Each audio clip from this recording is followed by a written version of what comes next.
Okay, Assalamualaikum warahmatullahi taala wabarakatuh. Apa khabar semua? Waalaikumsalam. Uh, sebelum Warahmatullahi kita wabarakatuh.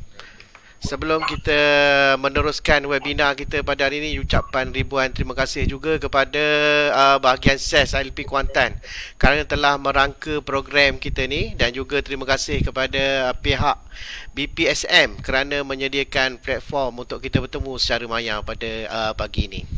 Dan sebelum itu saya juga memperkenalkan diri saya Muhammad Syahrim bin Omar adalah moderator untuk program kita pagi yang berbahagia ini.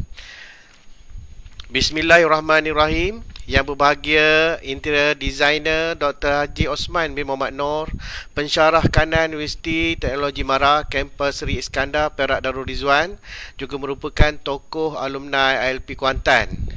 Yang berusaha Encik Zaid bin Zahri, Pengarah ILP Kuantan. Yang dihormati Encik Wak Nasmawi bin Wan Syarif, Timbalan Pengarah Latihan ILP Kuantan. Yang dihormati Puan Maria Fahida binti Zainal Fuadi, Timbalan Pengarah Operasi ILP Kuantan. Yang dihormati ketua-ketua jabatan, tolong-tolong pengarah, ketua-ketua bahagian, para pensyarah, hadirin hadirat serta seluruh warganet sekalian. Assalamualaikum warahmatullahi taala wabarakatuh. Selamat datang ke webinar bertajuk Dari ILP ke PhD bersama tokoh alumni hebat kita, iaitu Interior Designer Dr. Haji Osman bin Muhammad Noor. Bersyukur kita kehadrat ilahi kerana dengan limpah kurnianya dapat kita bertemu secara maya di pagi yang berbahagia ini. Pihak ILP Kuantan sekali lagi mengalu-alukan kesudian Dr. Osman bersama-sama kita pada pagi ini. Apa khabar, Doktor? Alhamdulillah, Doktor, apa khabar? Ya. Seterusnya Doktor. Sebagai pembukaan, kita saksikan video korporat ILP Kuantan. Jadi kita akan sama-sama saksikan video korporat ILP Kuantan. Dipersilakan.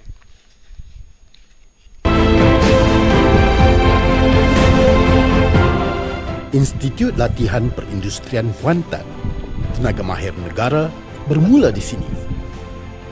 Selamat datang ke Institut Latihan Perindustrian Kuantan. Pengenalan terletak di persimpangan utama kawasan perindustrian Gebeng, 18 km dari pusat bandar Kuantan. Misi mengeluarkan tenaga kerja yang berdaya saing. Serba ringkas latar belakang, ILP Kuantan merupakan satu dari 32 institusi latihan Jabatan Tenaga Manusia seluruh Malaysia. Dirasmikan pada 30 Oktober 1989 oleh Kebawahduli Yang Teramat Mulia Tengku Mahkota Pahang Tengku Abdullah Ibni Sultan Haji Ahmad Shah Al-Musta'in Billah. Pengajian adalah percuma, memberi latihan teknikal secara formal kepada belia lepasan sekolah. Bidang kemahiran yang ditawarkan: 9 bidang kemahiran peringkat sijil dan 2 bidang kemahiran peringkat diploma. Sijil Teknologi Mekatronik, Jabatan Elektrikal dan Elektronik. Sijil Teknologi Elektrik, Jabatan Elektrikal dan Elektronik. Sijil Teknologi Komputer Sistem, Jabatan Elektrikal dan Elektronik. Sijil Teknologi Timpalan, Jabatan Mekanikal dan Pengeluaran. Sijil Teknologi Penyelenggaraan Mekanikal, Jabatan Mekanikal dan Pengeluaran. Sijil Teknologi Fabrikasi Struktur Logam, Minyak dan Gas, Jabatan Mekanikal dan Pengeluaran. Sijil Teknologi CAD Seni Bina, Jabatan Reka Bentuk dan Pembuatan.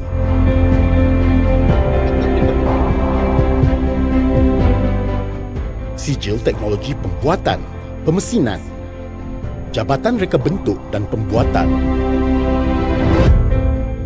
Sijil Teknologi Pembuatan, Perkakasan, Die, Jabatan Reka Bentuk dan Pembuatan. Diploma Teknologi CAD Seni Bina dan Diploma Teknologi Fabrikasi Struktur Logam, Minyak dan Gas. Bina kemahiran anda bersama kami. Antara kemudahan yang kami sediakan: talian internet, penginapan percuma, makan dan minum percuma, dewan kuliah berhawa dingin, pusat sumber, padang bola. Antara aktiviti pelajar: hubungan komuniti, mempraktikkan kemahiran bersama komuniti setempat. Kem motivasi, membentuk jati diri dan sikap kerjasama. Sukan, melahirkan insan yang sihat dari segi fizikal dan mental. Inovasi dan kreativiti, mencetuskan idea-idea baru yang berdaya saing. Kejayaan yang kami kecapi: peringkat kebangsaan dan antarabangsa. Pasukan bola sepak, Johan di Karnival Kecemerlangan Kokurikulum Pelajar ILJTM se-Malaysia. Pelajar Kimpalan, pingat gangsa di Asian Skills Competition Jakarta, Indonesia. Pelajar Kimpalan, mewakili Malaysia di World Skills Competition di London, UK. Pasukan robotik, Johan peringkat institusi latihan Jabatan Tenaga Manusia. Pasukan robotik, tempat ketiga pertandingan Robocon peringkat kebangsaan. Pelajar dan pengajar penyelenggaraan mekanikal, pingat emas, perak dan gangsa di kreativiti dan teknologi inovasi. Pengajar fabrikasi, pingat emas di International Invention, Innovation and Technology. Pelajar fabrikasi, pingat emas, perak dan gangsa di National Innovation and Invention Competition through exhibition. Kejayaan demi kejayaan di peringkat kebangsaan dan antarabangsa terus ditempa. Temui juga kami di www.ilpkuantan.gov.my.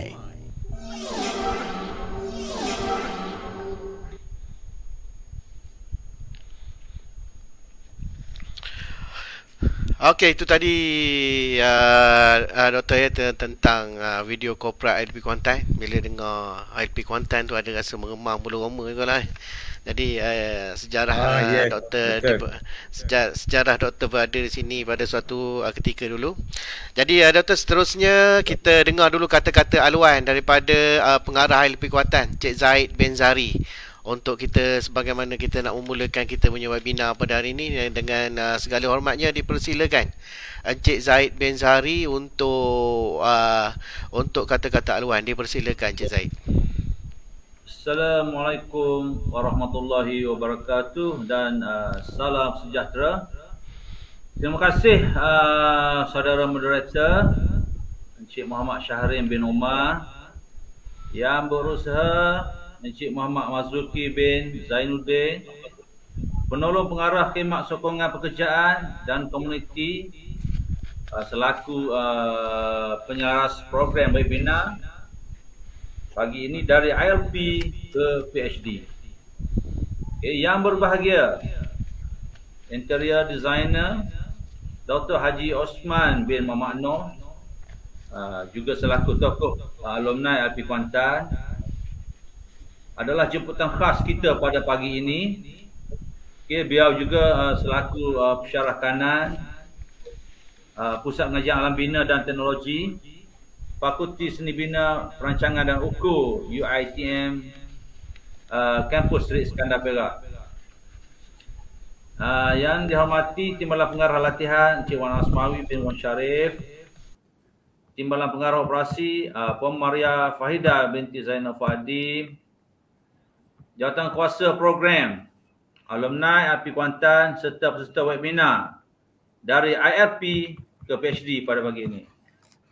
Alhamdulillah, syukur kita kehadrat ilahi kerana dengan limpah kurnia dapat kita bersama-sama dalam webinar pada pagi ini dengan tokoh alumni dari ILP Kuantan, Dr. Osman bin Muhammad Noor, dan untuk makluman semua, beliau adalah first batch ILP Kuantan dalam bidang seni bina. Ketika itu baru dibukalah first batch ni tahun 1989. Nanti penceritaan ini akan dikongsikan selepas ini oleh Dr. Osman secara panjang lebar lagi. InsyaAllah. Tahniah juga diucapkan kepada Encik Marzuki dan tim khidmat sokongan pekerjaan IP Kuantan serta pengurusi alumni Encik Nik Rosmizam bin Muhammad kerana berjaya menganjurkan webinar dari ILP ke PhD. Agak rare juga tajuk kita pada pagi ini. Betul. Susah.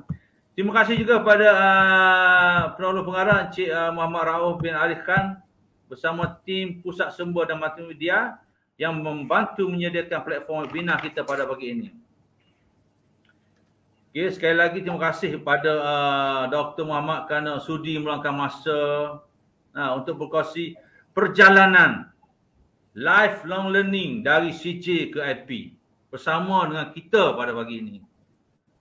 Okay, tuan-puan, peserta webinar sekalian, inisiatif untuk melaksanakan webinar ini adalah satu usaha yang sangat baik kerana pengalaman, kemahiran yang bakal dikongsikan oleh Dr. Haji Osman bin Muhammad Noor dapat memberikan inspirasi dan motivasi kepada semua, khususnya para pelajar di luar sana, pada ahli alumni serta bakal pelajar IP Kuantan kelak.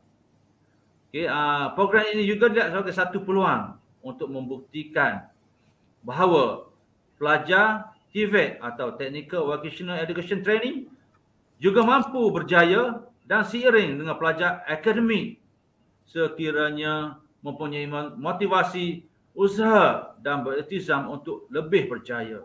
Contohnya ada bersama dengan kita pada pagi ini, panel kita. Ingatlah, tidak penting mana anda bermula.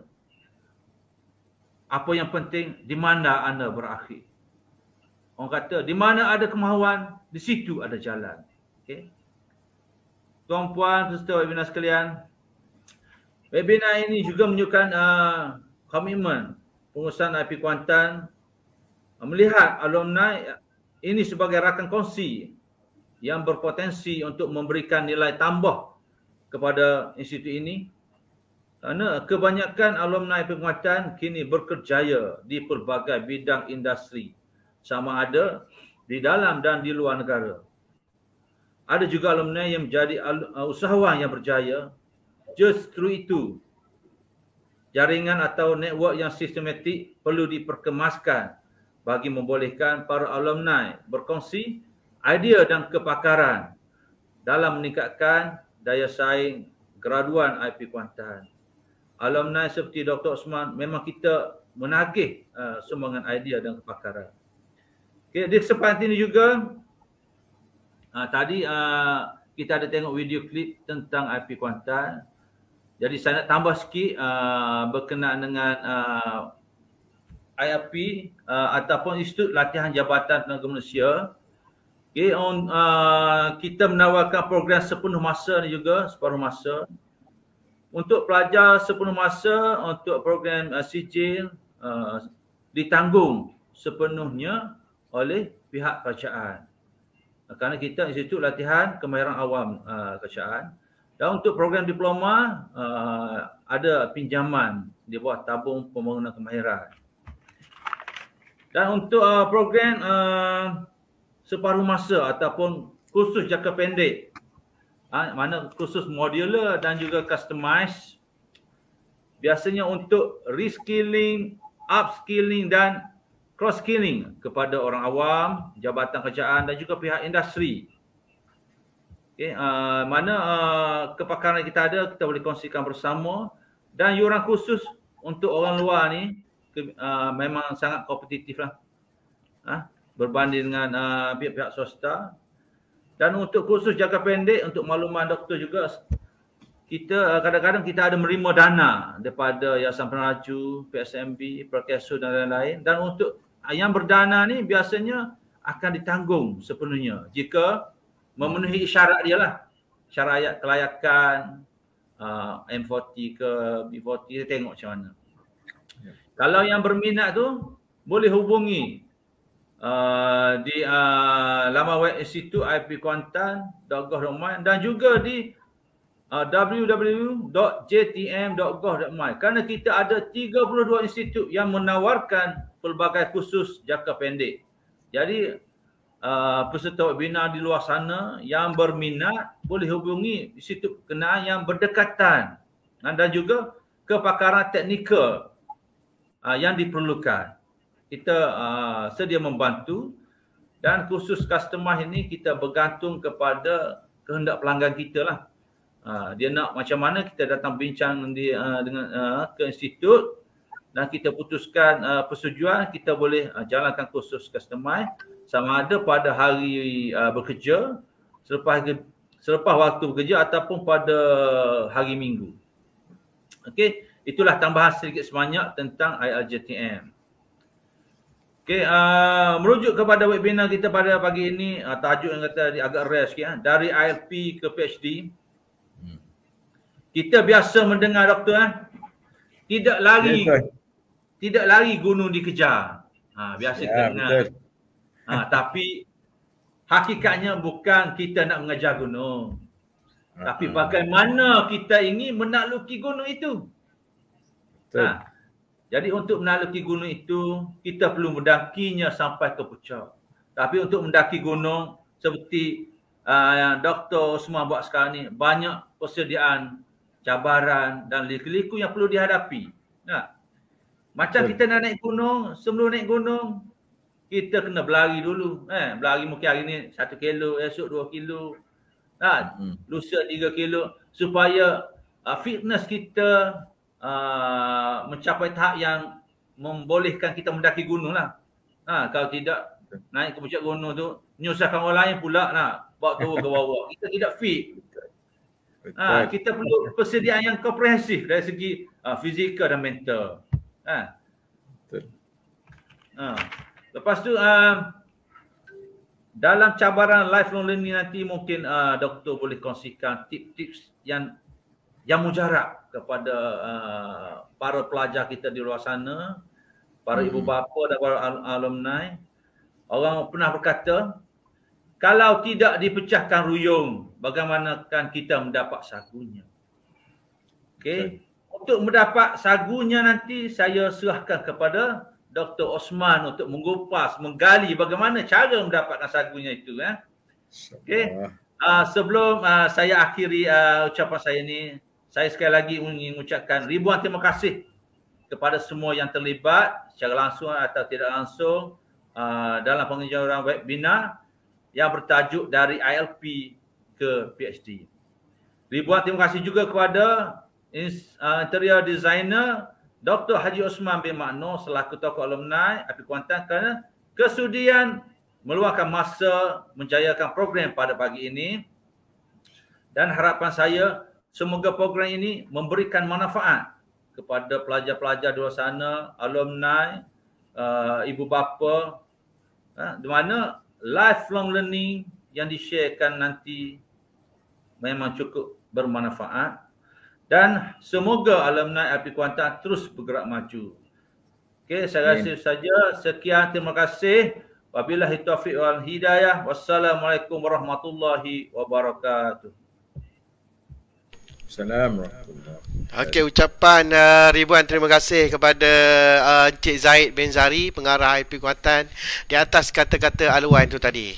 Jadi seterusnya untuk makluman hadirin hadirat sekalian, webinar ilmiah berbentuk forum ini akan mengupas berkaitan pembelajaran berterusan dan sejarah kejayaan Dr. Haji Osman bin Muhammad Nor.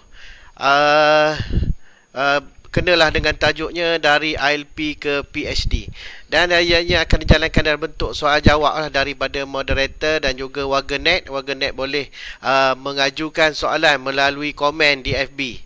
Okey, tanpa melengahkan masa, tiba masanya kita mulakan webinar pada pagi ini. Assalamualaikum sekali lagi Doktor. Assalamualaikum warahmatullahi wabarakatuh. Sebelum tu saya persilakan Dr. Osman untuk memperkenalkan diri lah, sedikit pengenalan diri untuk doktor, untuk kita mulakan webinar kita pada hari ini. Silakan doktor. Alright. Bismillahirrahmanirrahim. Rabbi syrah li sadri wa yassir li amri wahlul 'uqdatam min lisani yafqahu qawli. Yang berbahagia Tuan Moderator Encik Syahrin bin Umar,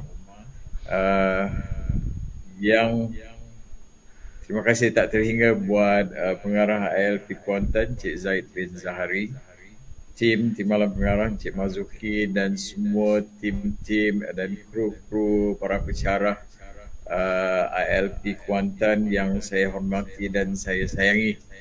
Alhamdulillah, syukur kepada Allah saya diberi peluang untuk sesi dalam konteks berbual santai dengan Tuan Moderator dan juga semua warga net.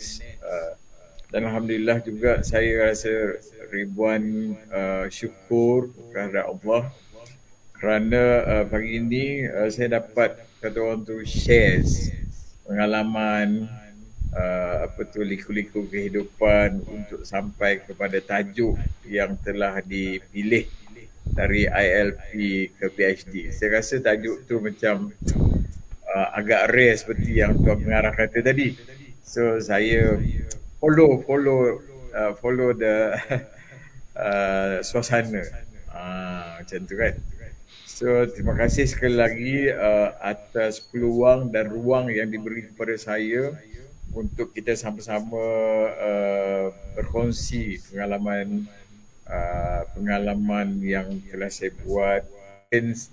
Tidaklah saya hebat mana, tapi benda itu kalau tersimpan di dalam minda, tidak dikeluarkan, tidak dikongsi bersama masyarakat atau para pelajar di ILP Kuantan yang saya sayangi, so benda itu akan tersimpan begitu saja.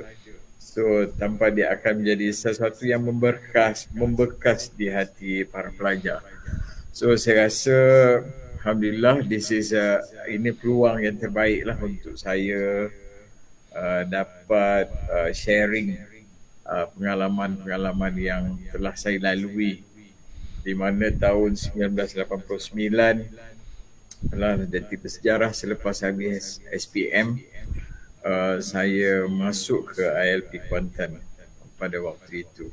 So sekali lagi saya sebagai bekas alumni ILP Kuantan mengucapkan ribuan terima kasih, dan juga semua bekas-bekas alumni ILP Kuantan juga mengucapkan ribuan terima kasih kepada inisiatif ILP Kuantan, para pensyarahnya, atas keberhasilan kita membuat program pada pagi ini, insya-Allah. Okey, sama-sama doktor. Jadi itulah sikit pengenalan diri doktor. Jadi seterusnya doktor, para warga net kita nak tahu jugalah sebagai bagaimana bermulanya kerjaya doktor sekarang ni, dan juga di mana doktor berada sekarang ni. Itu yang warga net nak tahu tu. Okey, terima kasih Tuan Syahrin. So untuk pengetahuan semua warga net, buat masa ini saya merupakan seorang pensyarah di UiTM Seri Iskandar sejak daripada tahun 2000 sehinggalah sekarang. So dalam proses daripada tahun 2000, selepas saya habis degree, saya menyambung pengajian di peringkat masters. Lepas tu balik dan terus menjadi sebagai seorang pensyarah, bermula daripada pensyarah kontrak, pensyarah part time, full time. Lepas tu saya selesaikan habis master saya, lepas tu terus mengajar di sini sehinggalah ke sekarang. Sebagai dan untuk pengetahuan semua juga, saya sekarang mengajar di Jabatan Seni Bina Dalaman, Fakulti Seni Bina Perancangan dan Ukur UiTM Seri Iskandar. Sebabnya saya duduk di Jabatan Seni Bina Dalaman ini adalah untuk dalam konteks mengikut pada kursus yang saya ambil lah sewaktu proses degree dulu. So sehingga ni lebih kurang dalam sebagai pensyarah tetap dan juga pensyarah kanan adalah lebih kurang dalam 17 tahun lah di sini. Kalau ikutkan campur daripada tahun 2000 dia lebih daripada 20 tahun. Macam tu lah lebih kurang. InsyaAllah. Okey, 20 tahun lah berada di YTM Seri Iskandar. Ya. Bagaimana pula doktor daripada sejak tamat sekolah, daripada maknanya doktor daripada tamat sekolah, bagaimana perjalanan pembelajaran daripada mula tamat SPM, kita dapat keputusan SPM tu, bagaimana doktor boleh sampai ke tahap sekarang ni, dia punya perjalanan tu macam mana lepas habis SPM terus masuk LP dan sebagainya. Silakan doktor. Alright. Okay, terima kasih Abang Director. Secara ringkas saya boleh ceritakan di sini tahun 1986 adalah tahun selesainya saya SPM, dan selepas itu keputusan saya tidak memerangsangkanlah, sebabnya mungkin dari segi kecuaian kita sebagai pelajar, kita banyak main kan, dan sudut lain tanggungjawab sebagai seorang anak lah. Sewaktu itu 1986 adalah penghujung ayah saya, sebab saya sebelum tu saya menjaga ayah saya di hospital, and then selepas dekat hampir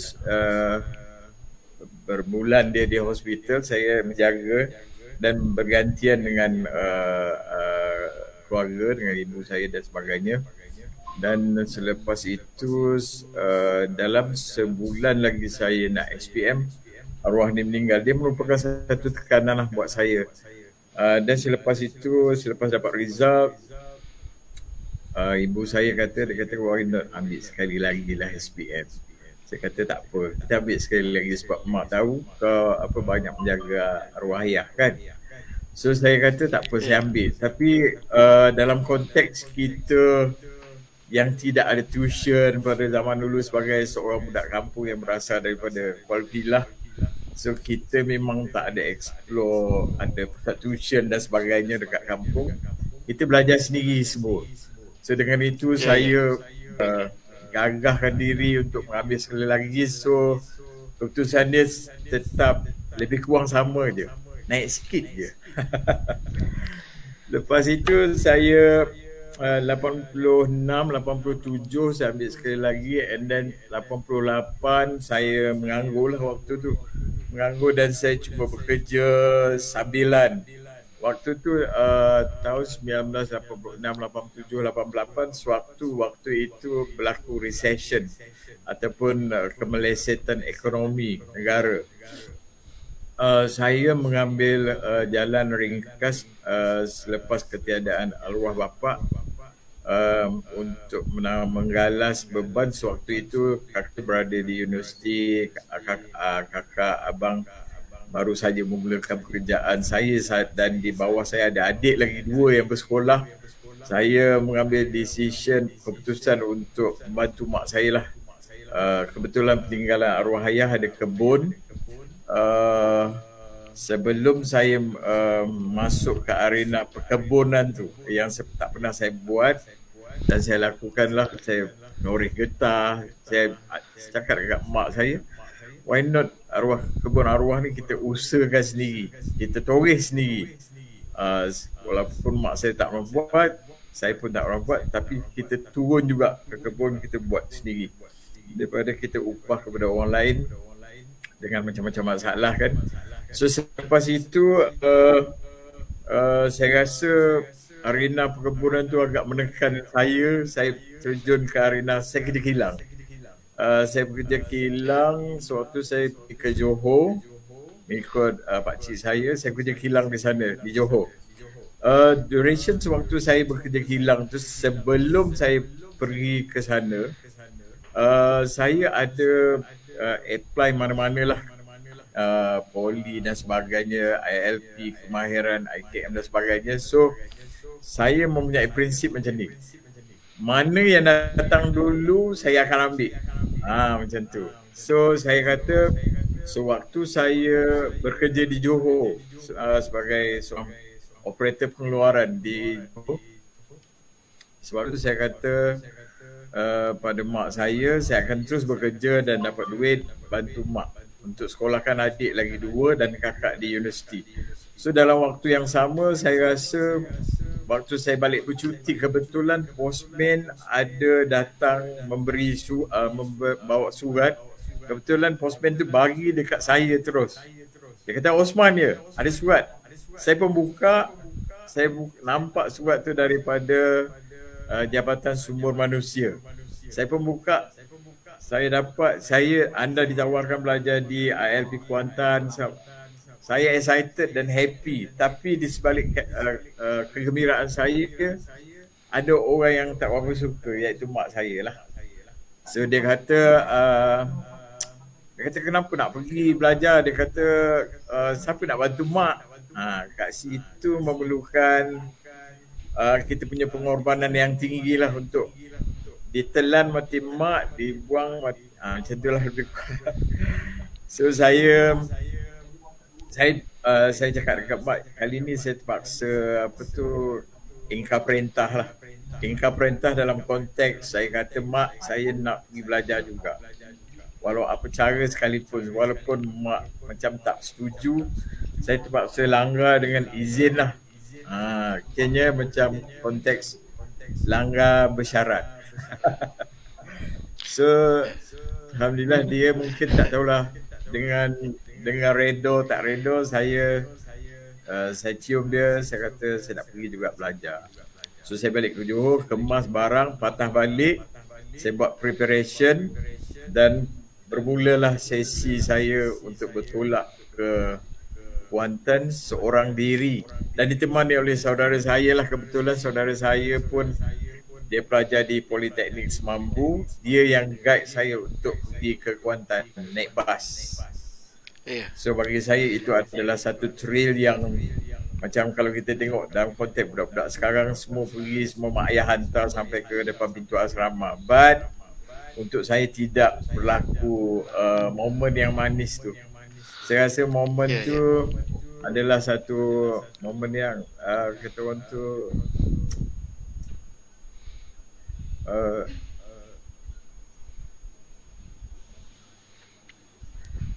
agak tragis lah. Tragis, ya. Okay. Berbanding dengan budak-budak sekarang. Ya.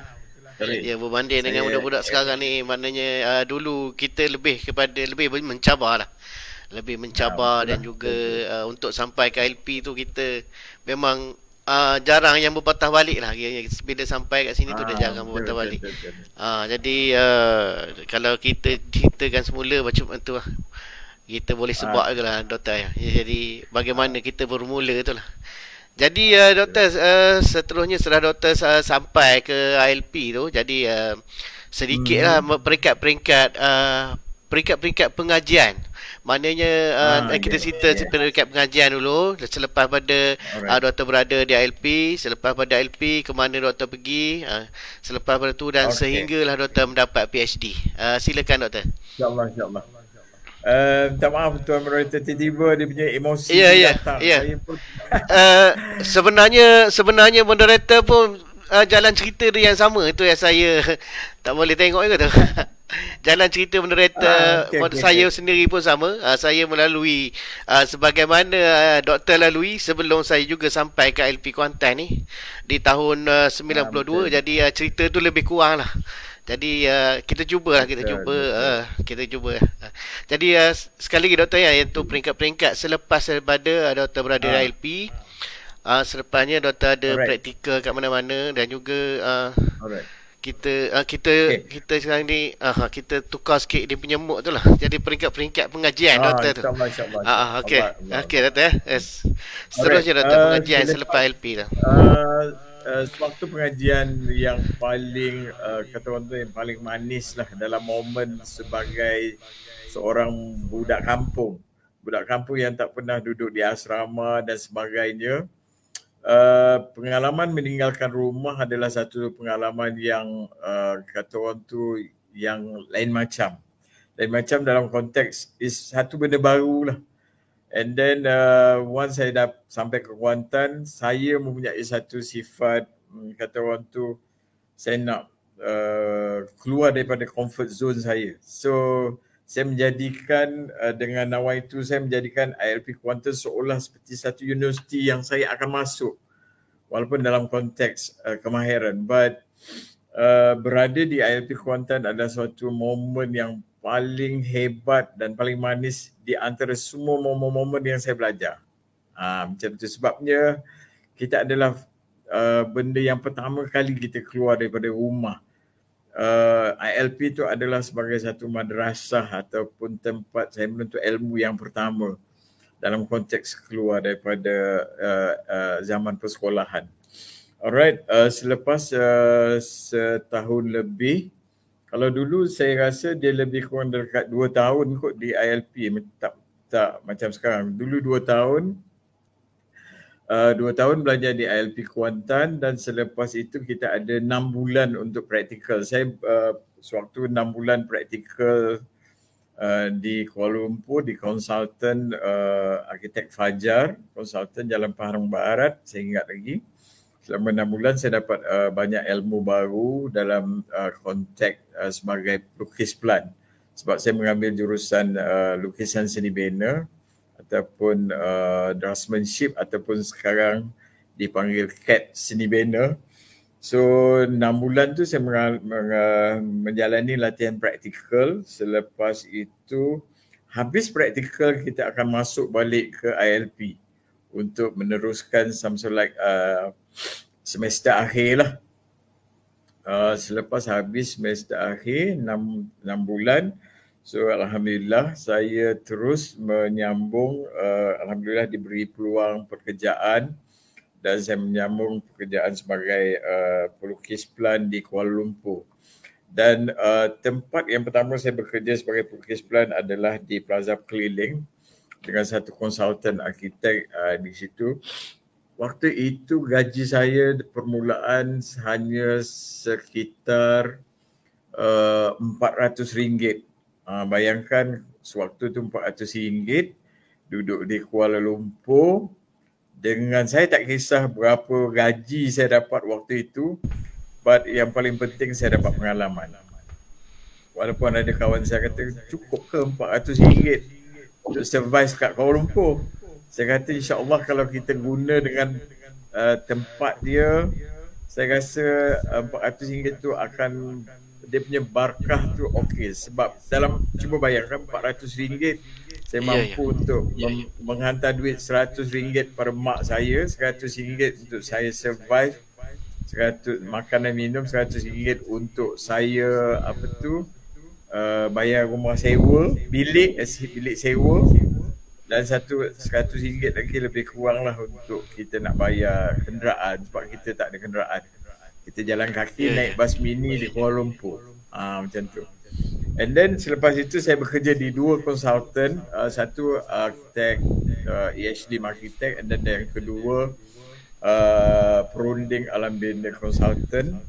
Di situ saya apabila saya pindah, kawan saya, sahabat baik saya dalam jurusan yang sama, dia telah bekerja di situ, dia offer, dia kata jom join company aku.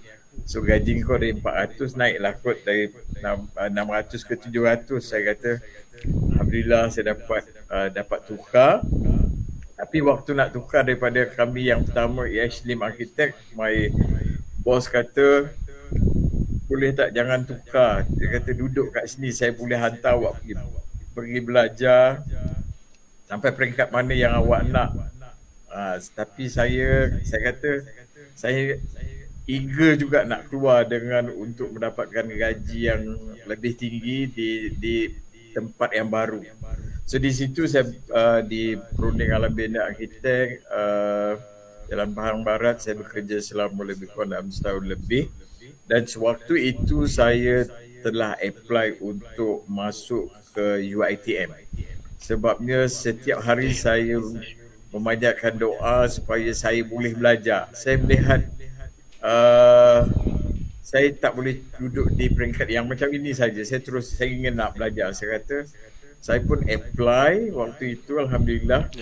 1994 saya diterima untuk belajar di Institut Teknologi Mara, waktu itu ITM lagi, untuk diploma reka bentuk dalaman ataupun dalam bahasa Inggeris dia interior design. Bagi saya tak kisah asalkan duduk di dalam platform architecture, sebab interior tu pun duduk di dalam architecture juga. So bagi saya boleh mendalami dua-dua ilmu. Saya dah belajar basic on technical architecture dan saya kata saya nak mendalami di bidang interior design. So saya menyambung di bidang interior design sama UiTM. Waktu apabila kita nak masuk ke UiTM, kita seperti mana yang kita tahu, UiTM adalah platform universiti di mana cerdik pandai dan sebagainya akan duduk di situ. Bagi saya ini adalah peluang yang paling baik untuk saya bergabung dengan mereka-mereka yang duduk ada di dalam Institut Pengajian Tinggi lah. Saya dapat peluang, saya merasakan ini adalah satu benda yang bagus untuk saya groom diri saya menjadi lebih baik. So alhamdulillah sewaktu diploma 1994 hingga 1997 di UiTM di ITM Manjung. Selepas itu kami dipindahkan ke Shah Alam untuk semester tahun kedua, dipindahkan ke Shah Alam. Di situ saya menghabiskan diploma selama 3 tahun dan menjalani juga latihan praktikal di Guthrie Furniture di Kuala Lumpur selama 1 semester ataupun 6 bulan. So alhamdulillah sewaktu itu juga sewaktu di dalam proses pembelajaran sewaktu diploma itu, saya groom diri saya sewaktu di ILP tadi. Saya start belajar benda-benda baru. Saya dari seorang yang pemalu, susah nak bercakap. Kalau boleh zaman sekolah dulu, kalau boleh cikgu tanya, saya kalau boleh masukkan kepala dalam meja supaya cikgu tak nampak. Dan bagi saya benda tu adalah bagi saya merugikan lah, walaupun dalam konteks waktu kita di sekolah sebagai seorang manusia mungkin waktu itu kita belum cukup matang untuk menilai yang mana baik, yang mana buruk, dan mungkin dari segi kurangnya expose kita sebagai anak kampung waktu itu kita tak tahu, kita tak ada ikon di sekeliling kita yang mengajar supaya kita keluar ke hadapan, bercakap dan sebagainya. Bagi saya di ILP, saya groom daripada comfort zone saya sebagai seorang yang pendiam. Saya beranikan diri memegang jawatan. Saya duduk di ILP, saya memegang jawatan AJK kecil, tapi bagi saya itu adalah satu benda baru yang saya rasa alhamdulillah, dan memberi satu motivasi di samping pengajar saya waktu itu Puan Rosnah Tahir dan Puan Nurpisah Jumin, ataupun sekarang saya punya pengajar tu dah bergelar Dr. Rosnah binti Muhammad Tahir. So dia pun dah bersara. Dia menggroom saya supaya menjadi seorang yang berani ke depan, keluar ke depan. So berbekalkan pengalaman di ILP itu, saya sambung ke UiTM. Saya tambah lagi ilmu saya untuk campur pula dengan golongan educated di IPT supaya saya blend sama dengan dia. Saya tidak meletakkan diri, merendahkan diri saya sebagai, saya tahu berasal daripada ILP, but apabila kita masuk dalam kelompok kelompok orang-orang yang berilmu, kita pun campur dengan dia. Kita kata kita pun berilmu, tapi tanpa kita lupa kita punya asal usul. So selepas itu saya pun masuk ke beberapa pertandingan. Alhamdulillah saya dapat anugerah pelajar dalam pertandingan tersebut, dan saya bekerja selepas itu di company sahabat saya, di konsultan DRN Consult selama 2 tahun. Lepas habis 2 tahun saya menyambung di peringkat ijazah sarjana muda di UiTM juga waktu itu.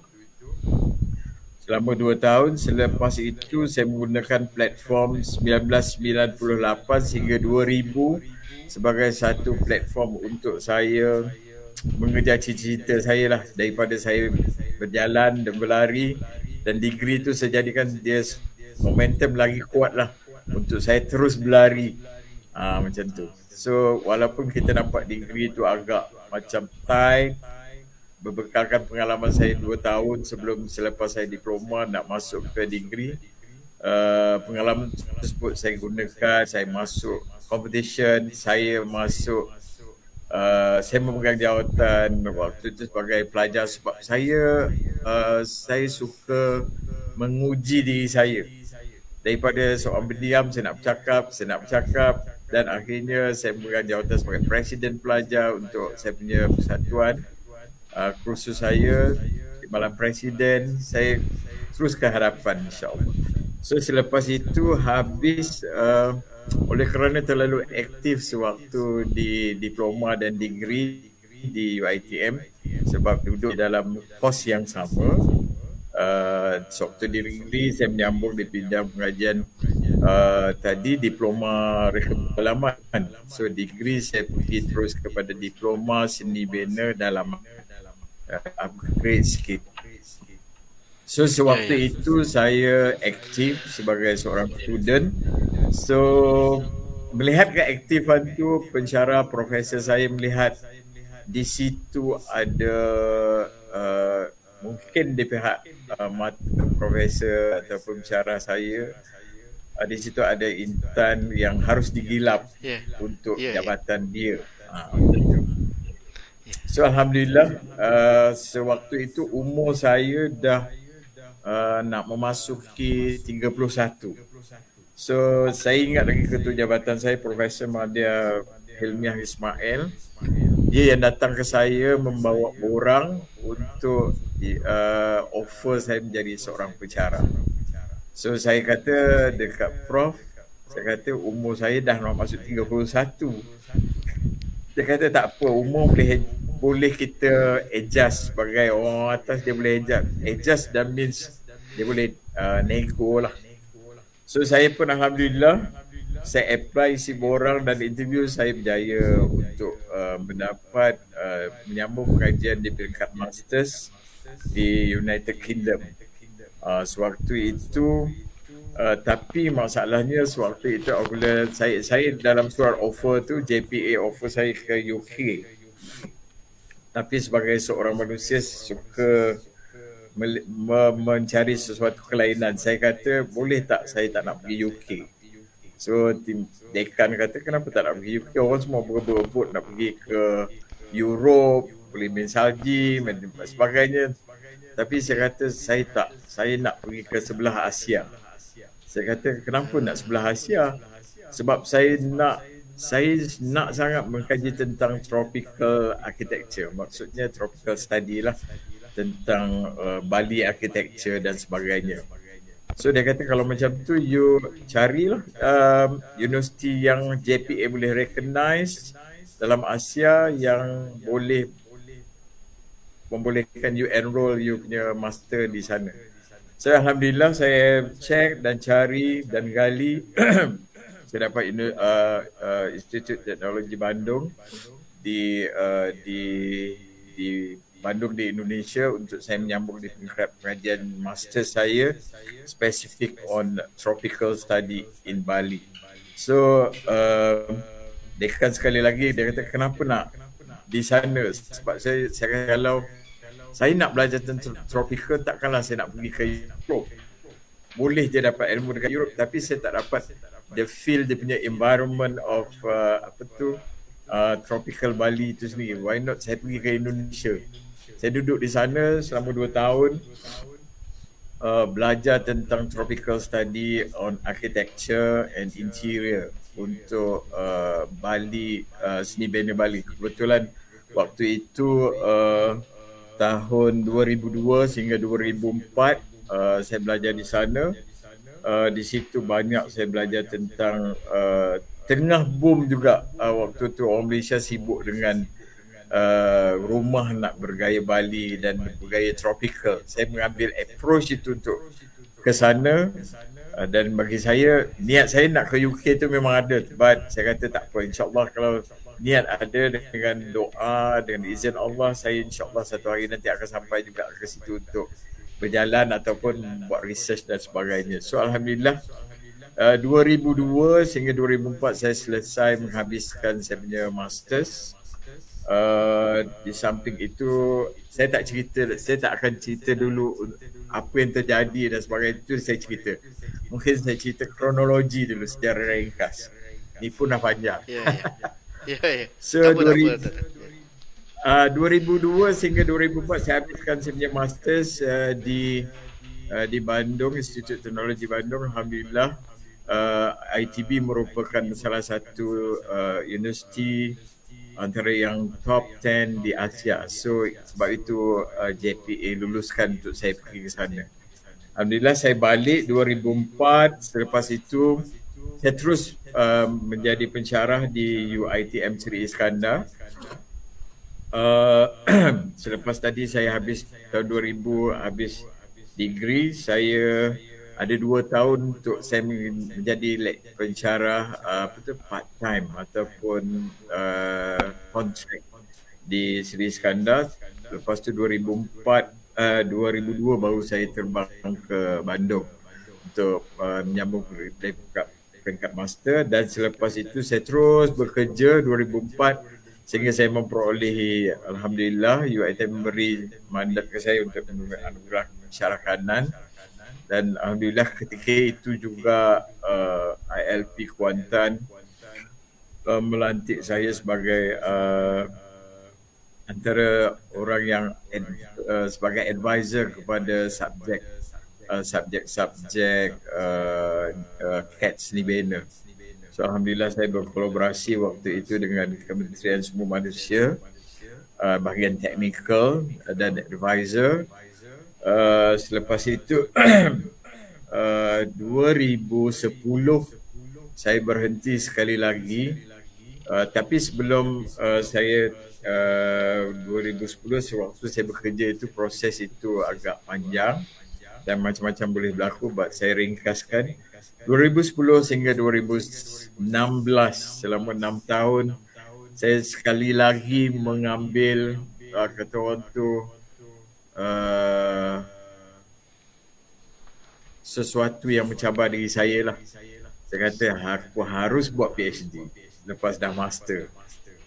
Kita terus jadi nak masuk kepada expert lah. Expert kita harus sambung dalam peringkat PhD. Bermula 2009 Disember nak masuk 2010, saya meneruskan pengajian di UTM dengan segala liku dan cabaran selama 6 tahun. Dan sewaktu itu betulkan thesis, correction selama lebih kurang dalam lama juga, lebih kurang lebih pada 6 bulan, hampir 9-10 bulan betulkan thesis dengan rasa nak pecah kepala dan sebagainya. So Alhamdulillah 2018 saya selesai dan combo. Alhamdulillah, syukur Allah atas nikmat yang diberikan. 2018 saya combo di UTM, Universiti Teknologi Malaysia, Kudai. Sewaktu itu juga, sewaktu offer untuk nak masuk ke PhD itu, sekali lagi sebelum tu saya ringkaskan, saya juga di offer oleh JPA untuk beasiswa staff. Waktu itu untuk PhD saya di offer menyambung di New Zealand. Sekali lagi saya terpaksa menolak atas melihat di sebelah saya isteri dan ibu saya. Dia kata kalau kau pergi sambung ke New Zealand, kalau mak meninggal macam mana? Saya melihat kat situ, saya rasa macam satu benda yang kata orang tu yang menghambat saya lah. Benda kita sayang dia datang waktu tu. Kita harus mencari yang ditolak supaya kita berada dalam win-win situation. Dua-dua kita harus menang.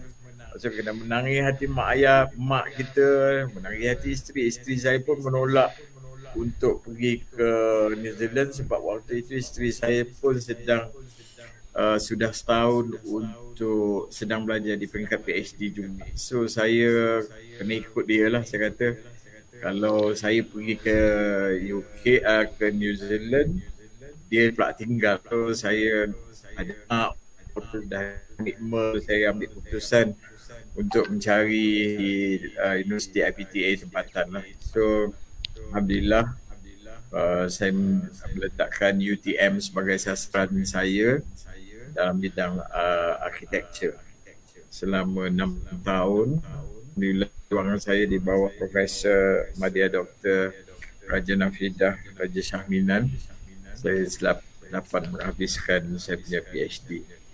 Itu saja lebih kurang kronologi ringkasnya untuk persekolahan, sijil, diploma, degree, master, PhD. Dalam masa dalam masa 15 tahun lebih kurang lah. Ya, satu lagi ya doktor bagaimana bila doktor mendapat tawaran KLP itulah sebenarnya satu nama yang pada waktu dulu taklah segah mana kalau kita tengok berbanding dengan offer-offer kawan-kawan yang lain. Jadi bagaimana juga doktor terbuka hati untuk memilih juga LP untuk menyambungkan pelajaran tu. Tadi meninggalkan kebun hingga boleh pergi ke LP Kuantan. Silakan doktor.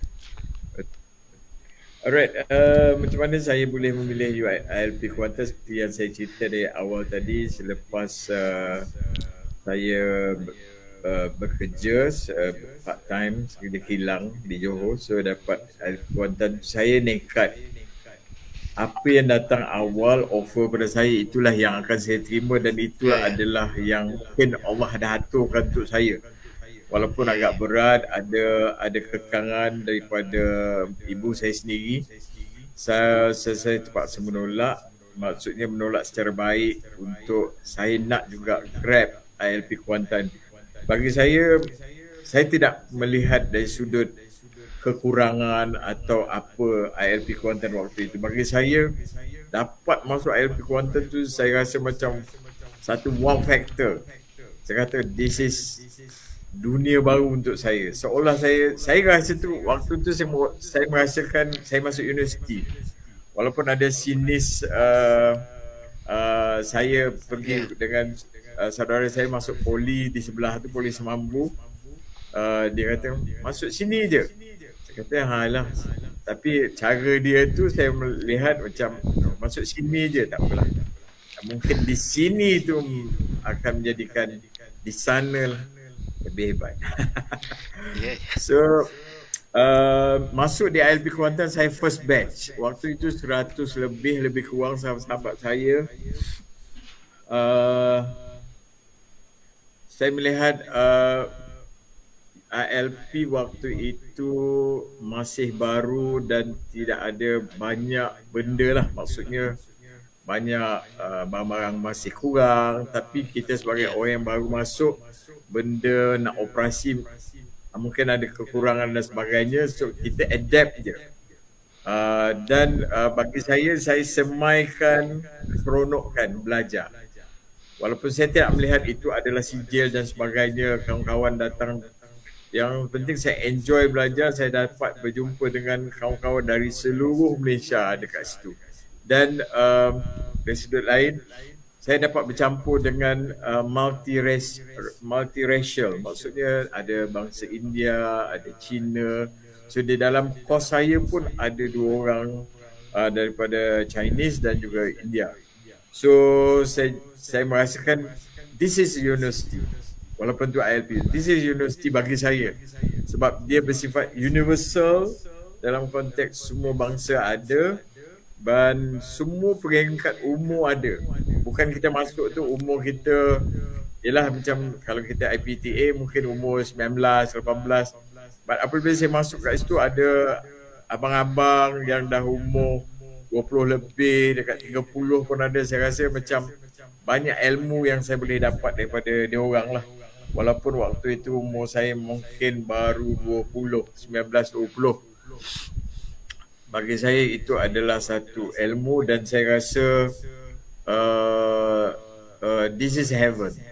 Bila saya berada di ILP Kuantan sebab kita meninggalkan suasana sekolah dan kita masuk ke ILP, so satu benda yang baru dan kita jadi macam seronok dapat berkawan dan paling penting saya keluar daripada saya punya comfort zone saya, daripada seorang yang pemalu, tak berani nak bercakap. Saya ambil pendekatan waktu itu, saya mencuba sesuatu yang baru.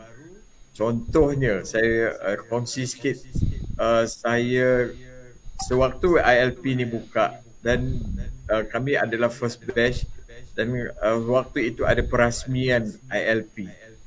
So sewaktu perasmian ILP, pensyarah saya Puan Rosnah ataupun Dr. Rosnah dan Puan Nofisah, dia kata ada siapa-siapa dekat sini yang nak jadi guide kepada Tengku Mahkota Pahang sewaktu majlis perasmian, dia akan masuk ke dalam studio untuk melihat pameran dalam kita punya studio. Saya adalah orang yang tak banyak cerita. Saya terus, kata orang tu dalam sudut lain, hilang akal lah. Saya angkat tangan. Saya nak volunteer. Kawan saya kata, kau boleh ke nak bercakap dengan Sultan Tengku Mahkota ataupun kalau sekarang dia Pertuan Agong sekarang kan. Saya kata tak apa, aku nak cuba. Walaupun benda tu adalah benda yang luar biasa yang saya tak pernah lakukan, but saya terima cabaran tu. Tapi Alhamdulillah, sewaktu hari perasmian, bahagian protokol istana datang. Dia kata siapa yang akan bawa Tengku masuk ke dalam studio tempat kami punya tempat buat kerja tu kan, dan juga pameran. Saya kata saya.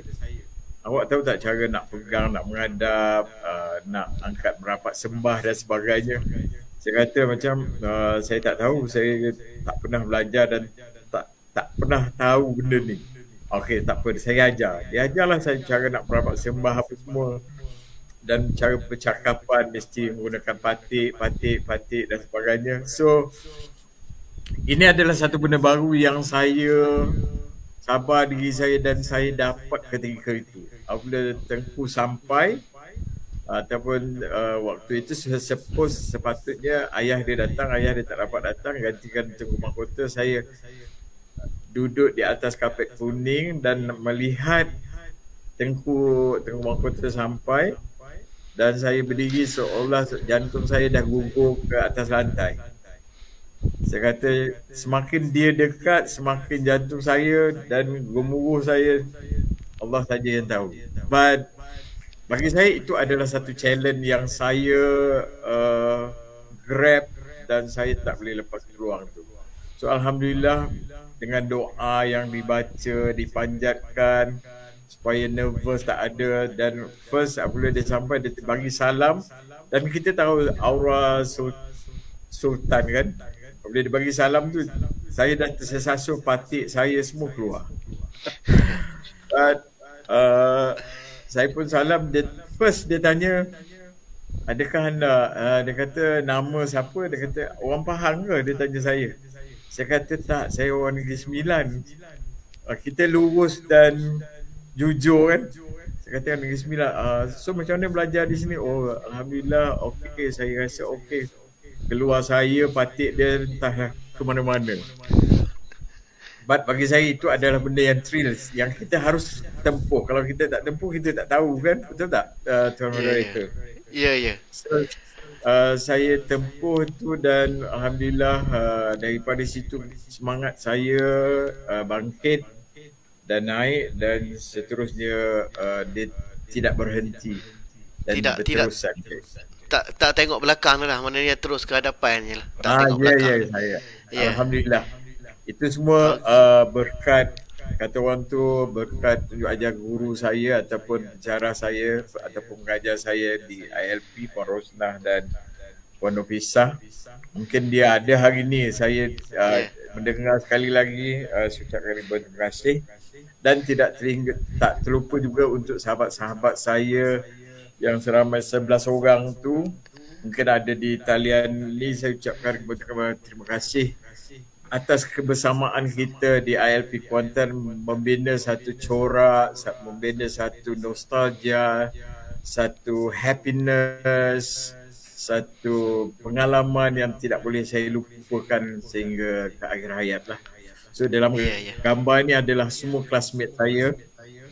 Cuma toward the end yang sahabat saya yang Siva tu, dia berhenti awal, tapi yang lain tu semua ada. So dalam saya sebutkan sini tak ramai pun, ada Brother Halim, Azman, Haji Rahim, Hisham, Zaki, Khalil, Hairul Syam, Nazri, Amran. Itulah adalah orang yang mempunyai kekuatan chemistry sehingga sekarang kami masih berhubung, bercerita dan sama-sama ada di antara saya yang tim saya ni yang menyambung pelajaran sehingga ke peringkat diploma dan sebagainya. Alhamdulillah. Itu sedikit saya pengalaman ringkas kenapa saya memilih ILP Kuantan sewaktu itu. Seterusnya Doktor, macam mana pula kalau kita tengok daripada pelajar ke anak-anak kita, kawan-kawan kita yang tidak melanjutkan pelajaran.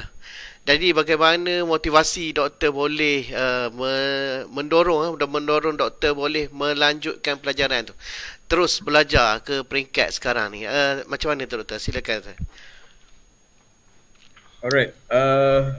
Ataupun rahsia motivasi saya yang mendorong saya sehingga ke peringkat ini ataupun dalam konteks lain saya terus belajar, yang pertama adalah sewaktu kita di sekolah, waktu masih di arena persekolahan darjah 1 sehingga tingkatan 5. Dan waktu itu saya seperti biasalah, ayah pun selalu sakit. Ayah ni selalu akan minta kita lah, tengah waktu rehat, waktu senggang dia, kalau dia duduk di kerusi tu, dia selalu pesan, dia kata, kau nanti nak jadi apa? Dia kata waktu itu dia bercakap tu dalam konteks tahun 1984, 85, 86. Waktu tu saya di sekolah menengah. So waktu sekolah menengah ni, kita punya minda ni adalah sedikit matang. Waktu itu arwah pesan, kalau kau tak belajar betul-betul tahun 2000. Sewaktu dia bercakap tu tahun 1983-84.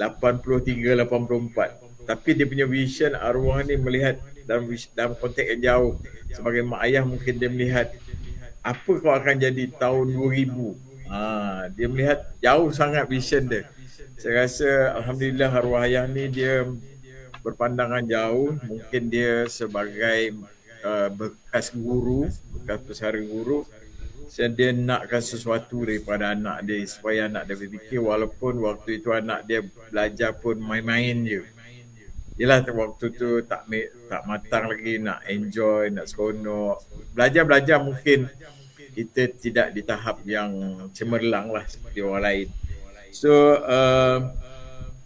apabila saya melihat dari itu, saya menjadikan kata-kata sambil saya mengurut arwah ni, mengurut badan dia, kadang mencik kaki dia. So proses pembelajaran daripada ayah kita tu berlaku. Maksudnya dia sentiasa memberi nasihat, tunjuk, dia asyik remind saya tahun 2000. Saya apabila dia sebut tahun 2000 tu, sehingga waktu itu umur saya sekolah menengah, sehingga benda tu membekas dalam minda saya. Dia tertanam dalam minda saya, kata apa benda nak jadi tahun 2000 ni, kita tak nampak tahun 2000 tu seperti yang vision Tun Mahathir kata 2020, but arwah ayah saya dah kata 2000. Okay, so itu antara satunya pesanan arwah ayah saya, itu yang mendorong saya untuk saya harus mencari sesuatu dan menjadi sesuatu pada tahun 2000. But motivasi kedua saya apabila kita di kampung, apabila kita duduk dalam arena kampung, masyarakat kampung, apabila result SPM keluar, apabila orang mendapat keputusan cemerlang grade 1, grade 2, ketika itu akan didendangkanlah di kampung. Anak sekolah akan, dia dapat grade 1, grade 2. So, sebagai saya yang tidak bergrade ni, grade 3 je, so saya melihat dalam konteks orang yang tidak akan mendendangkanlah nama saya rasa tak apa. Saya berjanji dengan diri saya kata tak apa, satu hari nanti, saya bercakap, kalau kita dalam konteks motivasi ni, waktu itu saya tak tahu itu motivasi ke apa. Kita tak mature lagi. But saya suka berkata kepada diri saya, tak apa man, dia kata satu hari nanti orang kamu akan kenal kau. Saya melihat dari situlah. Saya melihat satu platform untuk saya motivate diri saya. Itu dalam konteks kedua. Motivasi ketiga, saya suka menulis dalam diary. Saya kata saya tulis dalam diary. Diary ni adalah satu benda yang very privacy, very private dan hak personal. Tapi apabila kita dapat duduk menulis dalam diary, saya tulis, InsyaAllah satu hari nanti saya ingin popular di kalangan keluarga saya ataupun anak saya ataupun ahli keluarga ataupun kelompok masyarakat saya. Saya tulis itu. So di situ ada suatu lonjakan untuk saya meletakkan itu sebagai satu motivate untuk terus ke hadapan. Yang keempat, bagi saya prinsip saya adalah apabila sesuatu yang kita buat, saya merasakan Allah itu adil. Allah itu mencipta kita punya minda, kita punya otak itu sama sahaja. So, kalau orang lain boleh buat, saya pun boleh buat. Allah itu adil. Mungkin di situ Tuhan tu dah create kita punya otak itu sama timbangan, sama berat, dia tidak ada lebih, tidak ada kurang. But bagaimana kita harus corakkan dia? Saya melihat di situ kita harus do something, buat sesuatu. So dan kita boleh buat lebih baik daripada orang lain.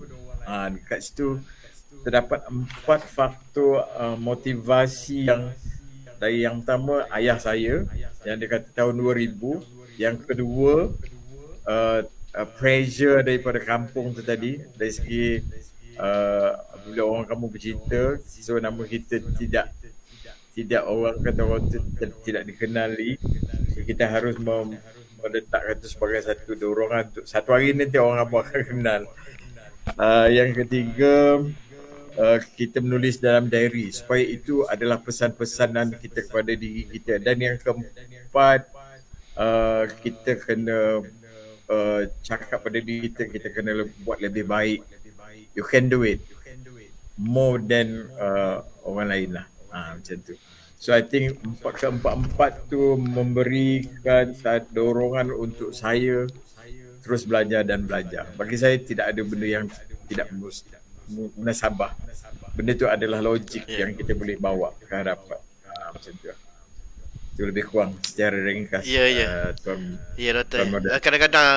Kadang-kadang kita bila asal daripada kampung, kadang cita-cita kita tak banyak pun. Cita-cita kita sama ada kita nampak jadi cikgu ataupun jadi penuh digetah macam tu je.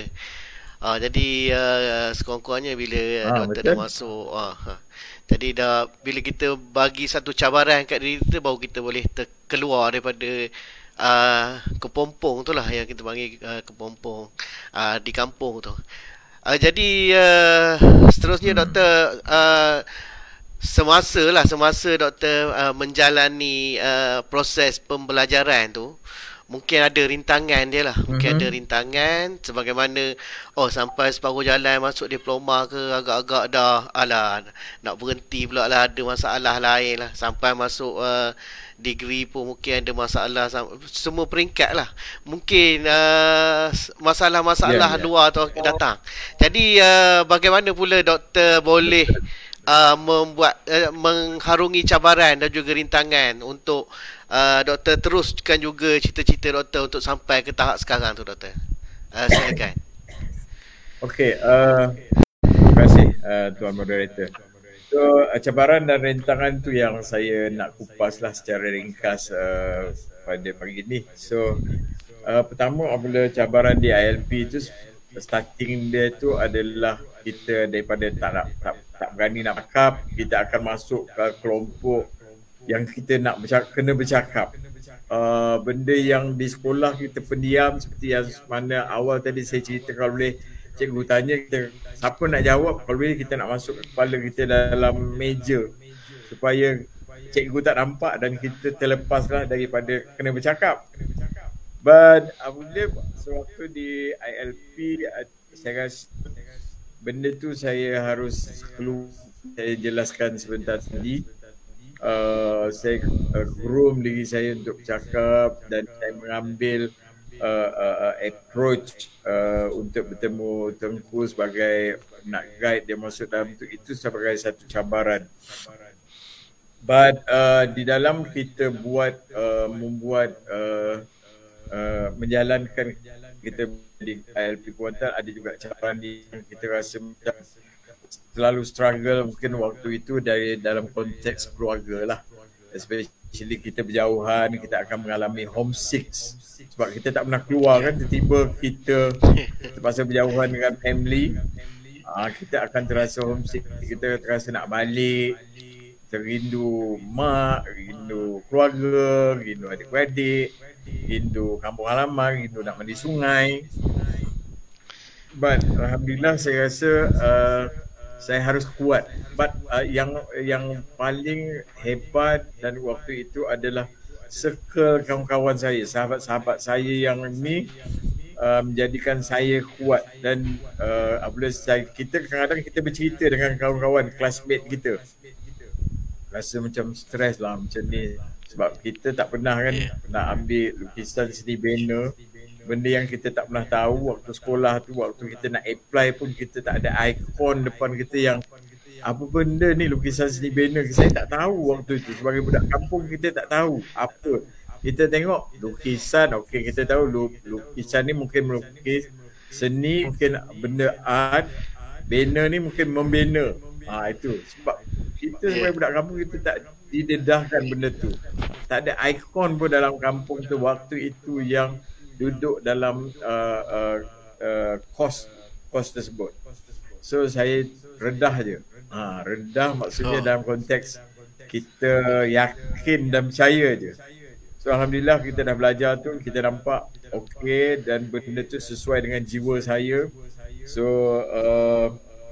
dan di samping itu doa lah, yang penting doa daripada ibu saya. So selepas habis di sijil, sewaktu dekat rintangan sewaktu diploma, apabila untuk pada starting kita nak masuk IPTA tu, kita rasa macam bolehkah aku bawa subjek ni. Benda tu sentiasa diminda. So kita melihat yang duduk tanya kat sahabat-sahabat sebelah, dia ni SPM pangkat 1, pangkat tu. Saya rasa macam benda-benda tu jadi macam menekan saya juga. Tapi saya melihat dalam konteks saya masuk itu dah berbekalkan dengan pengalaman sijil di ILP. Bagi saya itu adalah satu kekuatan saya. Saya kata, saya bercakap dengan diri saya, okey mungkin dia bagus dari sudut SPM dengan result dia bagus cemerlang, but saya ada bagus lainnya di sudut technical yang saya dah belajar di ILP dengan pengalaman saya praktikal, pengalaman saya pernah bekerja, yang itu saya bawa sewaktu di ITM ketika itu. Dan saya approach waktu itu, cara belajar saya akan mendekati saya tengok dalam kelas tu siapa yang paling cerdik. Kita kurang cerdik, kita kena campur orang yang cerdik. So saya dekat dengan dia, saya tanya dia, kalau saya tak tahu saya tanya, macam mana nak buat ni? Walaupun Adam waktu-waktu yang sama dia akan beri satu tekanan, macam Allah susahnya benda ni, aku tak pernah tahu macam mana nak buat. But saya langgar dalam konteks kita tanya je dia. Walaupun kadang dia macam give up lah, asyik tanya aku je dia ni. Langgar bersyarat actually. Langgar bersyarat. saya approach dan kita pun ada give and take lah. Kita ada pengalaman ILP, kita share dengan dia. Mungkin dia tak ada benda tu, dia ada lebih teori dan saya lebih pada practical, but kita share together. Dan alhamdulillah benda tu menjadikan saya lebih kuat lah. Walaupun kadang kita agak struggle, kita rasa macam lemah, tapi saya meletakkan seperti yang saya kata, kita tak boleh tunjuk ke belakang, kita terus ke hadapan, kita terus mara dan rempuh kalau dalam tenteranya. So alhamdulillah waktu diploma selesai, sewaktu degree pun saya kata kita harus, saya kata dengan diri saya, kita harus juga memimpin.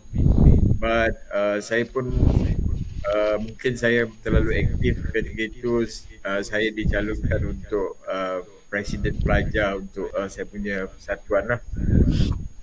Di mana Presiden bermula daripada bawah, mula AJK, saya nampak dah tough sikit, saya jadi AJK besar, lepas tu dan naik sedikit demi sedikit kita belajar benda-benda yang tak ada, kita belajar. So di situ akan timbulnya leadership tu secara perlahan-lahan. So alhamdulillah selepas itu kita pun aktif, berjumpa pensyarah, keluar masuk office. Kalau untuk aktiviti persatuan, kita harus berjumpa kita punya profesor dan sebagainya. Pernah juga dalam satu masa saya down dan menangis di depan profesor saya lah, sebab saya nakkan sesuatu majlis ataupun program yang saya buat tu berjalan tapi tidak ada respon. Dan waktu itu tidak ada respon dan tidak ada penaja yang nak buat. Saya dah jadi macam saya frust dan saya give up. Dan waktu itu automatik lah saya, kata orang tu, air mata berderai sebab kita dah usaha kan, tiba-tiba end up benda tu tidak berhasil. But kata-kata daripada profesor saya tu, dia kata tak apa Man, dia kata you dah lakukan, bukan you tak buat, you dah buat. Mungkin di sini mungkin Allah tak bagi, ada halangan dekat situ. Saya harap awak terus kuat. InsyaAllah benda ni akan ke depan dia akan boleh terlaksana. So dekat situ kata-kata tu, walaupun dia mula saya rasa down, tapi apabila profesor tu dah bercakap tu, saya rasa saya kembali bangkit. Dan saya melihat dalam konteks benda tu menjadi satu motivate untuk saya. And then selepas itu saya dah di offer, dah habis degree saya di offer untuk sambung belajar tu, saya sambung. Sekali lagi rintangan yang paling kuat sewaktu saya waktu nak sambung ke peringkat master tu, family tegur saya, dia kata ni sampai bila tak nak kahwin ni. Dia kata dah umur dah berapa, walaupun sebelum tu orang cik tanya belajar lagi ke? Saya kata saya belajar. Walaupun adalah tampilan hebat daripada netizen, daripada masyarakat, dia kata tak boleh habis lagi belajar daripada muda sampai ketua. Saya kata mungkin ilmu kot, macam ilmu saya menepis dengan berbagai kiri kanan. So alhamdulillah waktu saya degree ada satu kata je daripada pakcik saya yang lah. Dia kata kalau boleh nak pergi sambung ni, dia tahu saya dapat sambung master ke overseas, dia kata kahwin dulu. Saya kata saya tak ada calon. Dia kata insyaAllah ada nanti calon dekat cari je dekat office dan sebagainya. So alhamdulillah saya ditemukan jodoh sebelum saya berangkat ke overseas. Saya kahwin dan lepas itu saya terpaksa pergi meninggalkan isteri saya walaupun baru kahwin. boleh bapak dia lah waktu tu, sebab dia waktu dah memulakan syarah di TM, dan saya pergi sendiri ke sana, dan selepas itu saya alhamdulillah saya dikuliah mata untuk pada tahun akhir wife saya pregnant dan melahirkan. Ujian paling berat waktu hujung saya nak menghabiskan masters, waktu itu saya dapat call, waktu tu wife saya dah bersalin, anak saya membesar dan kurang sihat. So wife saya call daripada Malaysia, dia kata anak kita kena jantung, kecacatan jantung. So anak saya melihat dalam itu satu tamparan yang saya tak tahu nak buat macam mana. Saya panik. But waktu itu tinggal lagi beberapa bulan untuk saya menghabiskan master saya di peringkat akhir. Alhamdulillah dengan sokongan daripada keluarga, terutama Pak Mentua, dia kata tak apa, habiskan dia dulu master, Man punya master, and then lepas tu balik Malaysia lah. So alhamdulillah, walaupun waktu itu isteri saya dah menangis, dia kata anak kita, doktor kata hanya ada beberapa bulan saja boleh survive.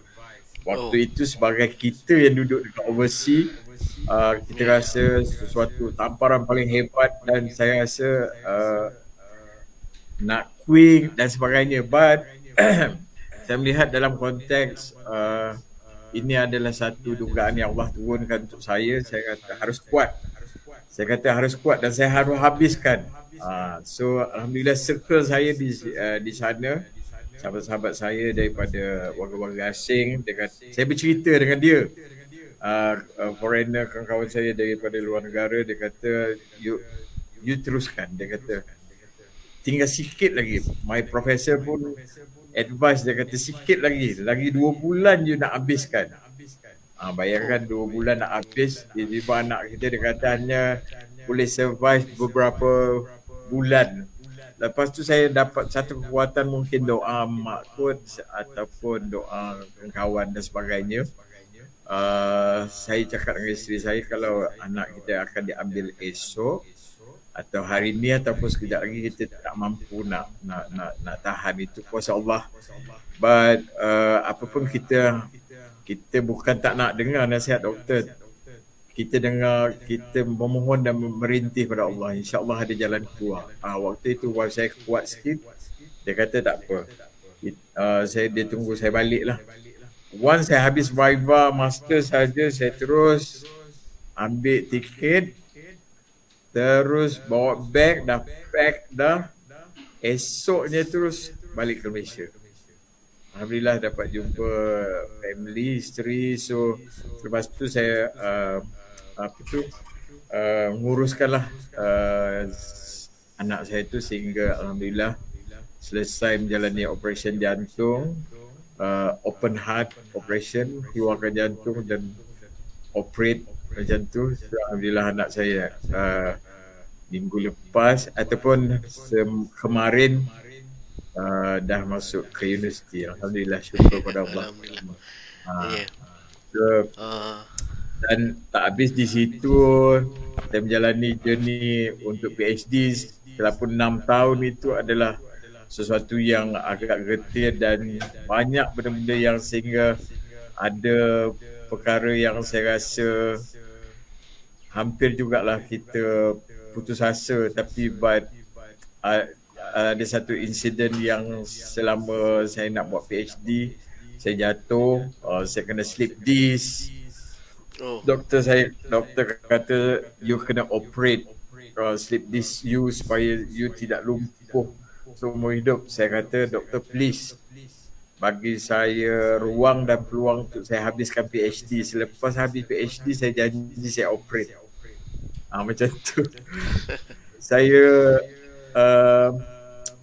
and then alhamdulillah saya habiskan juga PhD dalam waktu yang sama dengan rintangan saya fisioterapi ke Hospital Sungai Buloh every month selama setahun. Alhamdulillah saya punya slip disc tu beransur kurang. So saya habis je PhD doktor dia kata macam ni nak operate ke tak? Kalau nak, you fisio je lah. Alhamdulillah saya fisio je sampailah sekarang saya tak operate. Dan alhamdulillah saya masih mampu berjalan dan sebagainya dengan ada internal punya kekuatan lah. Dari sudut lain yang paling tragis, yang kali kedua sewaktu pihak kami nak pergi membentang paper di Cape Town di Afrika Selatan. Sewaktu itu kita dah tiket, semua dah get ready, kita nak bentang paper di sana, di sebuah universiti di sana. Kejadian yang di luar jangkaan saya, kita miss communication dari segi masa lah. Sepatutnya kita naik flight tarikh yang sama pukul 12 malam itu, tapi saya ingatkan tarikh itu esok. Miscommunication apabila pagi itu saya di call daripada Cape Town, Afrika Selatan. Waktu itu bulan puasa, saya ingat lagi bulan Ramadan. Saya excited nak share dengan, nak rasalah suasana Ramadan di Cape Town bersama orang Melayu Cape Town di sana. Sebab mungkin tak ada rezeki, God Allah lebih mengetahui. So pihak saudara yang menunggu saya di Cape Town tu, dia kata flight MAS ada di depan dia sekarang ni. Flight tu seminggu sekali je flight MAS daripada Kuala Lumpur ke Cape Town. Dia kata tak ada dah, seminggu sekali je. Dia kata kenapa kau tak turun? Saya terus terduduk. Saya terus menangis waktu tu. So harapan tu nak bentang paper kat situ berkecai. Dan saudara nak tunggu kita kat sana pun tak dapat jumpa. But I think itu antara dugaan dan cabaran lah. Saya rasa macam mengajar erti kekuatan untuk saya terus bangkit dan bangun. Itu lebih secara ringkasnya tuan. Itulah doktor, yang masa pun kita dah tak banyak ni. Jadi itu yang kita nak kupas tadi. Jadi seterusnya pengalaman kita nak tanya sikit lah. Pengalaman doktor semasa berada di ILP lah, pahit manis berada secara ringkas lah. Jadi kalau dulu kita naik bas kalau ada pun bas sihat je. Bas sihat kena jalan kaki ke Seberang Balok sana Ya saya. Untuk ke mana untuk ke mana-mana tu kita kena naik bas sihat lah. Jadi bagaimana untuk menghilangkan stres tu, menghabiskan hari minggu doktor berada di ILP Kuantan tu? Ada sedikit kenangan pahit manis lah secara ringkas ya doktor. Betul lah. Bagi saya waktu belajar di ILP Kuantan, the moment yang paling best adalah hari Sabtu dan Ahad. Alright. Sabtu dan Ahad tu kita teruja tu, ataupun hari Jumaat lepas kita balik dengan bas ILP Kuantan, lepas balik solat Jumaat, kita pergi solat di Balok ataupun di pelabuhan. Di pelabuhan ataupun di Balok di pelabuhan. Yes. Ada dua masjid di situ. So kalau tak Balok, ikut pada kita punya driver bas. Dia rasa seronok Balok, kita pergi Balok. Lepas tu kalau tak, kita pergi pelabuhan. Saya rasa kami sebagai student follow je. Yang penting balik pada solat Jumaat, turun bas semua akan berlari ke Dewan Makan untuk mengejar hari Jumaat punya menu paling special. Ada lauk ayam. Special sikit. Ada lauk ayam ayam kurma di hari Jumaat ni, ayam kurma. Itu ayam. Betul. Ayam kurma. Yang paling jadi saya tak boleh lupa, ada seorang sahabat saya dalam lukisan seni bina kos saya, iaitu saudara Heril. Dia orang Langkawi.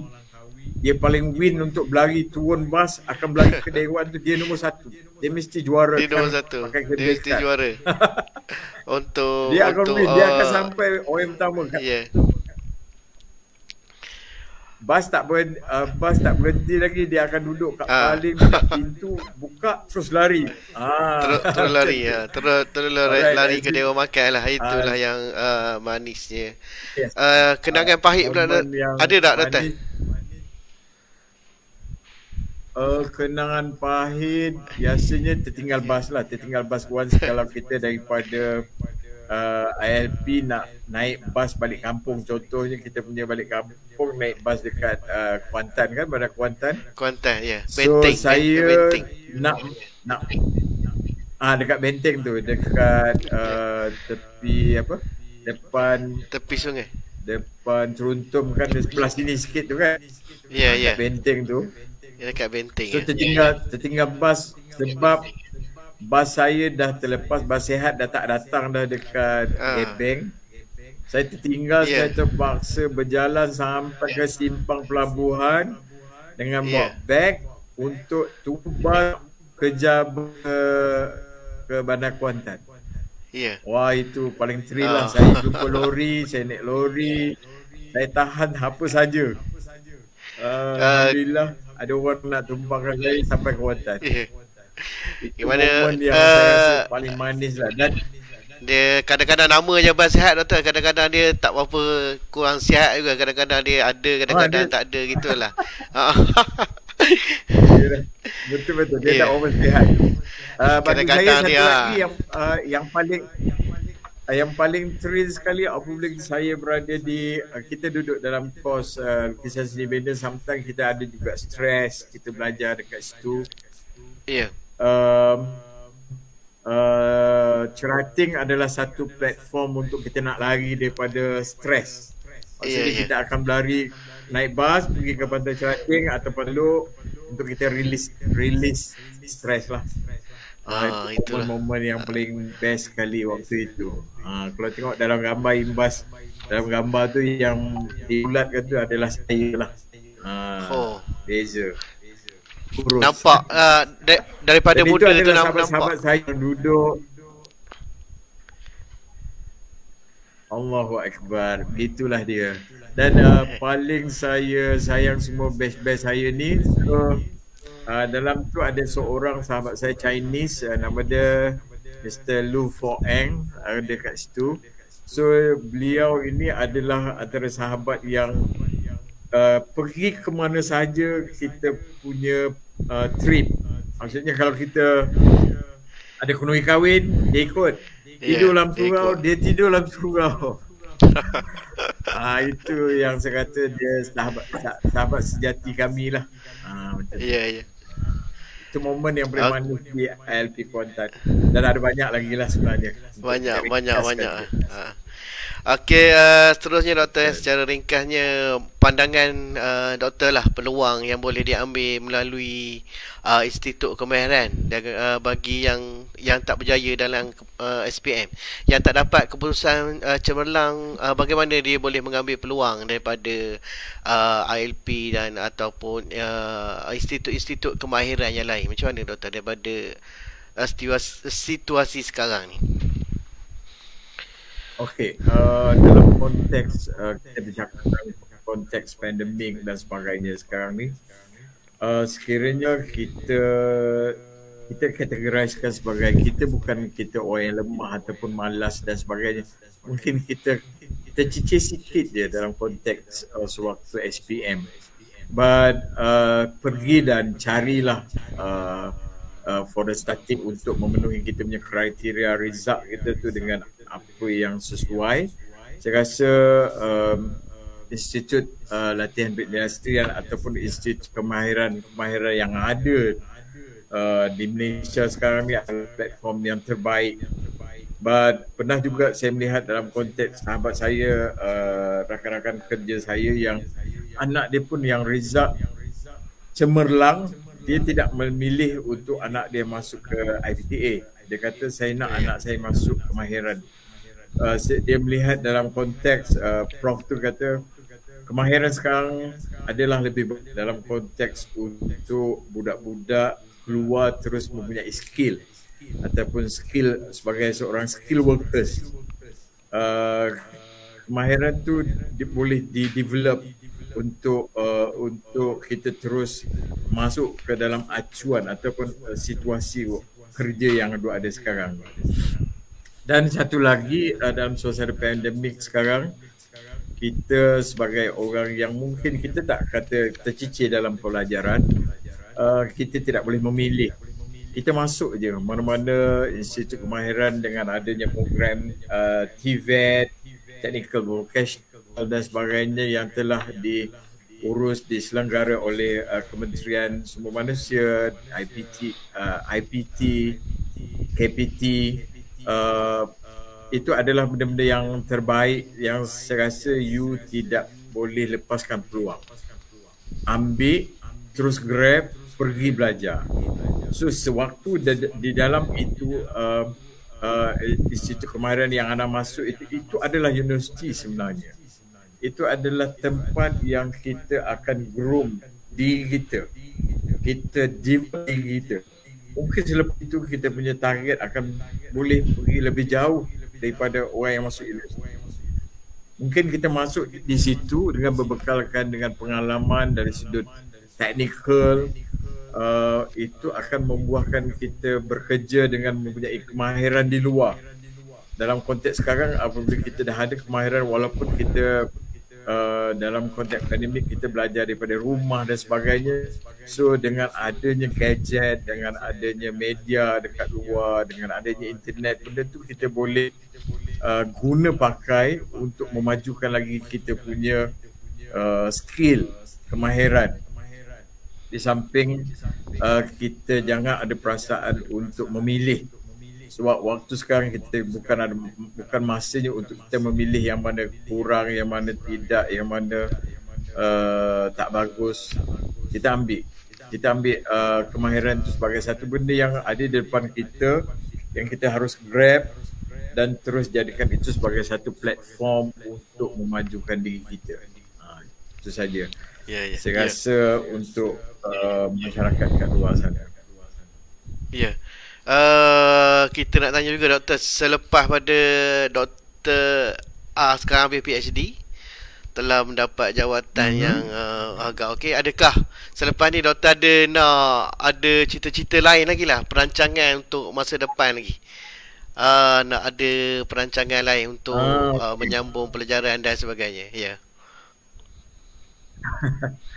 Kalau dah ikutkan dari struktur nak belajar tu, of course lah, kata orang tu kalau dalam rhythm rentak akademik tu, PhD tu adalah sebagai penutup.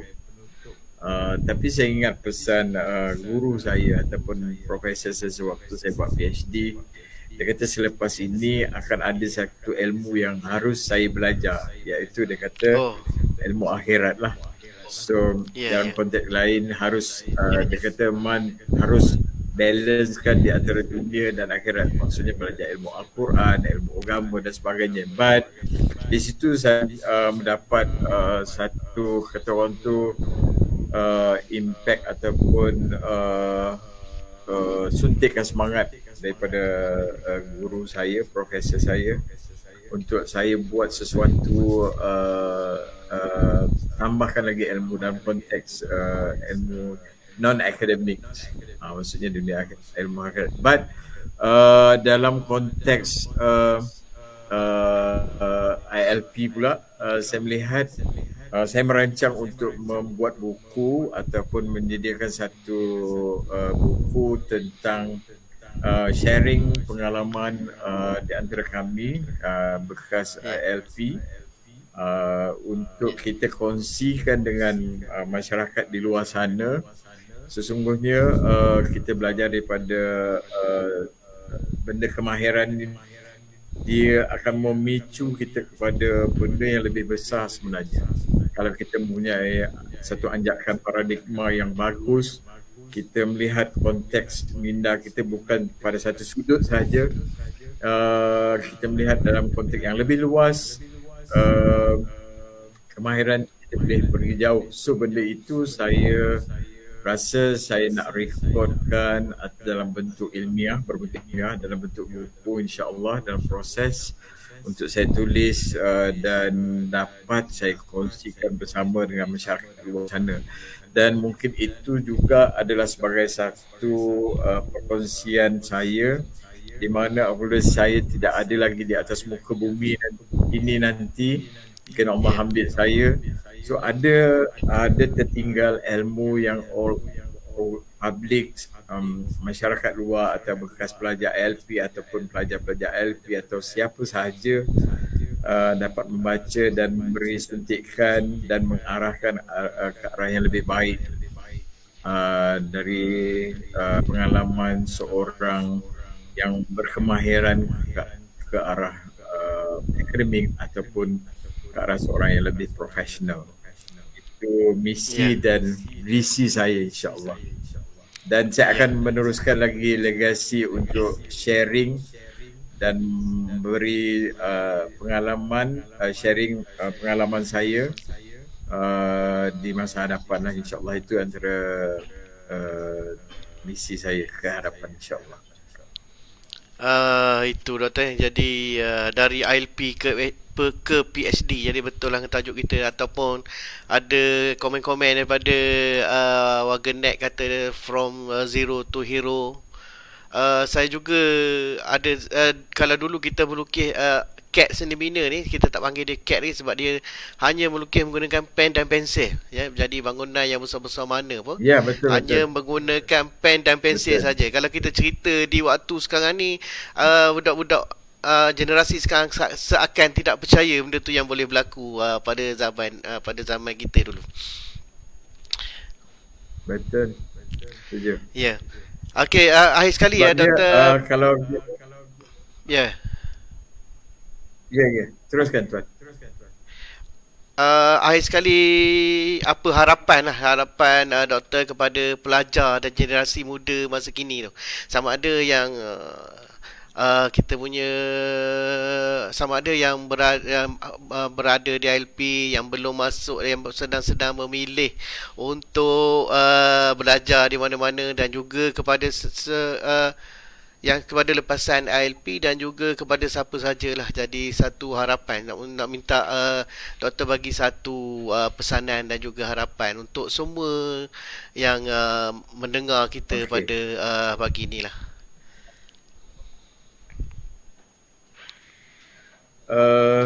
Bagi saya untuk kita nak menjadi seseorang yang hebat ataupun orang yang berilmu dan pengalaman, kita tidak boleh duduk pada satu tempat sahaja.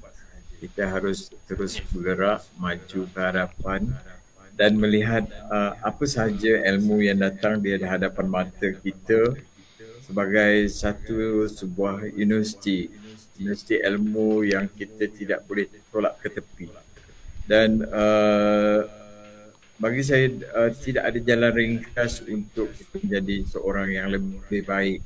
Tidak ada jalan shortcut, tidak ada kata-kata hikmah ataupun azimat untuk kita berbuat sesuatu, kita terus akan menjadi lebih hebat. Melainkan daripada usaha, kegigihan, tidak pernah hati penat dan lelah tidak harus ada diletakkan dalam kita punya minda. Dan kalau kita berusaha keras, kita melihat rintangan yang ada di depan kita sebagai satu ilmu yang harus kita kejar dan kita selesaikan, insya-Allah kita akan boleh berjaya.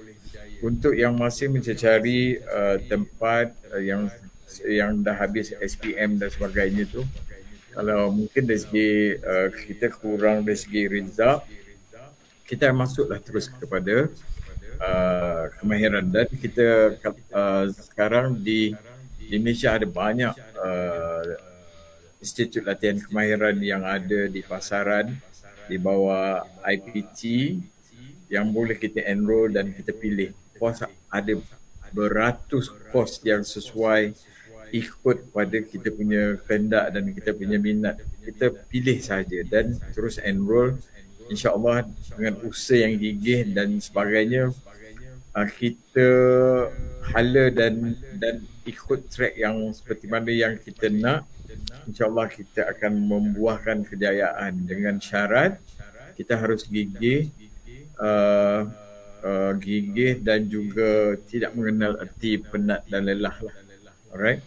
Dan yang terakhir saya rasa bagi yang dah melepasi, dah selesai belajar di kemahiran atau dan sebagainya, jadikan pengalaman kita bekerja sebagai satu motivasi untuk kita terus naik di peringkat yang lebih baik. Maksudnya apabila kita bekerjalah dengan bersungguh, dengan gigih. Kita jangan kata orang tu ambil indah tak indah, gigih, dan kalau ada peluang dan sebagainya, kursus dan sebagainya, kita harus ke depan dan ambil peluang tersebut, sebab di dalam itu ada banyak kemajuan yang kita tidak nampak.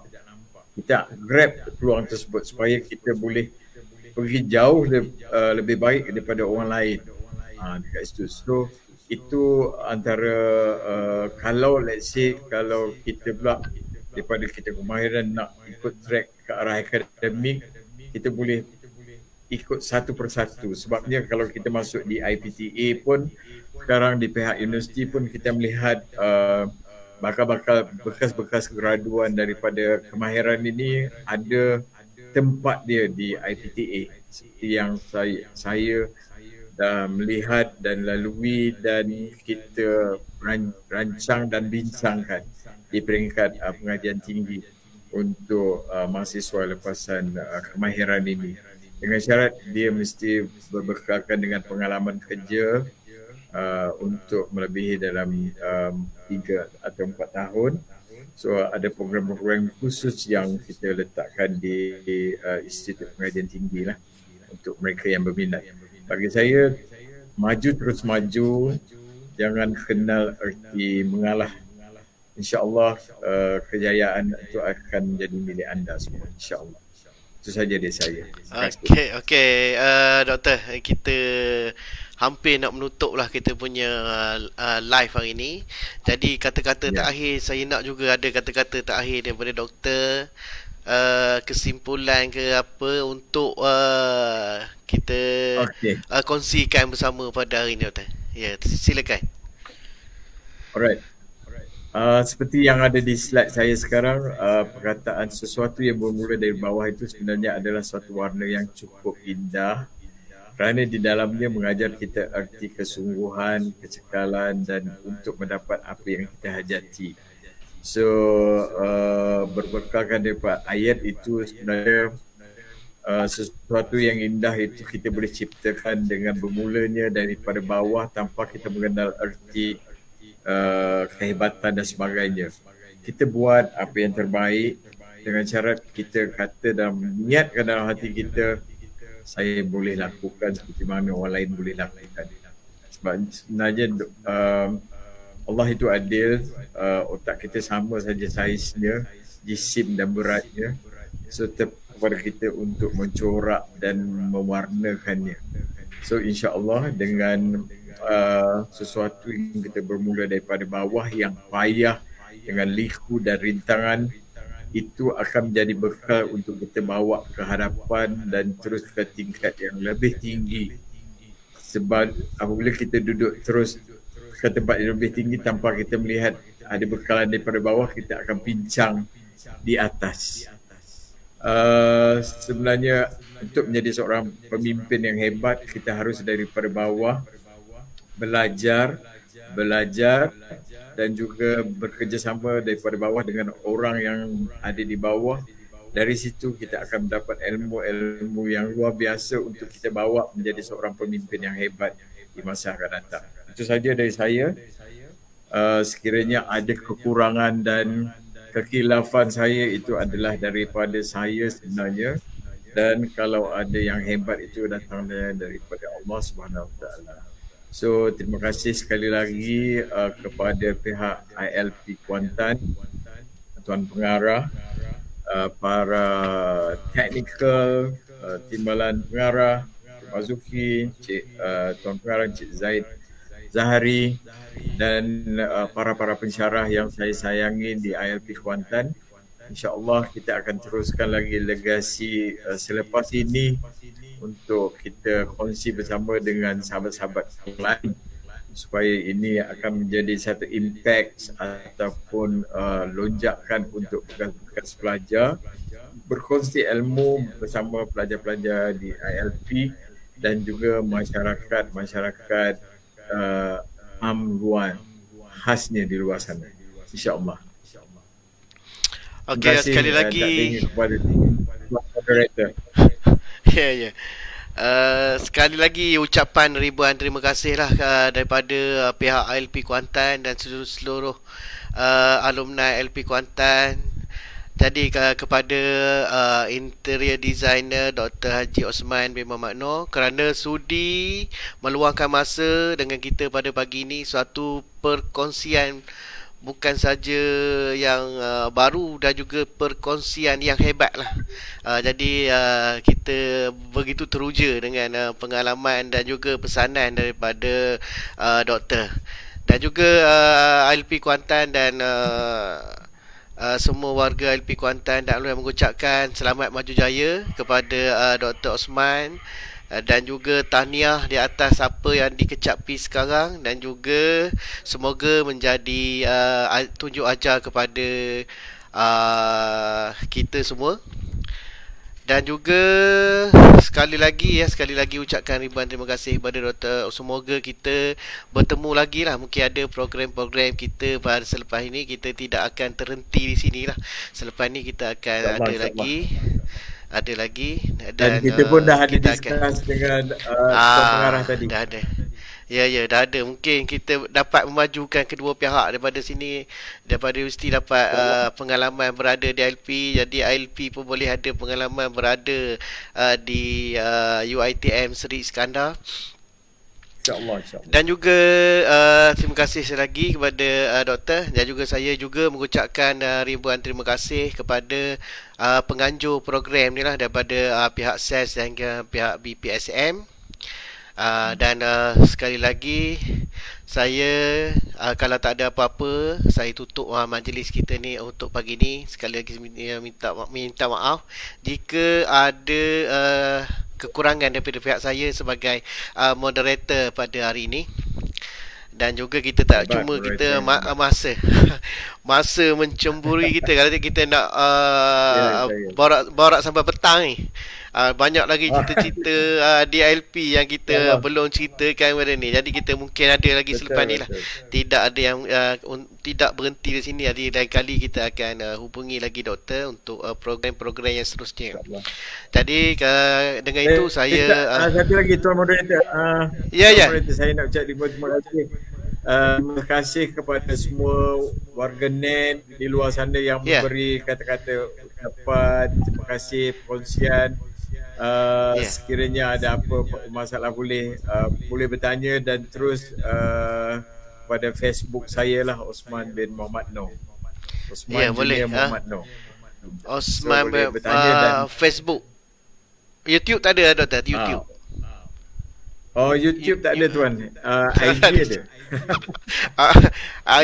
ada. IG Dr. Osman. Osman Junior Mohamed Noor. OTHMANJR Okey. Tapi kalau tengok boleh kita type je Osman Mohamed Noor tu, dia keluarlah insya-Allah. Kiranya ada kita perkongsian nak bertanya ke lebih lanjut, nanti saya boleh jawab lah dalam tu insya-Allah. Boleh lah. Ini pun mungkin doktor pun Insta famous ni. Mungkin Insta famous boleh. Saya biasa tak famous mana pun. Okey, jadi minta maaf doktor kalau ada saya sebagai moderator hari ni kalau ada terkasar bahasa, tersilap kata, dan juga saya juga minta maaf ke semana seluruh warga net yang bersama-sama kita pada pagi ini. Saya juga ucapkan saya juga mohon maaf jika ada kesilapan. Dan juga kalau begitu saya tutuplah majlis kita pada pagi ini doktor. Kita tutup majlis kita pagi ini. Sekian, wabillahi taufiq wa hidayah. Wassalamualaikum warahmatullahi wabarakatuh. Dan moga kita berjumpa lagi. Terima kasih semua. Jumpa lagi.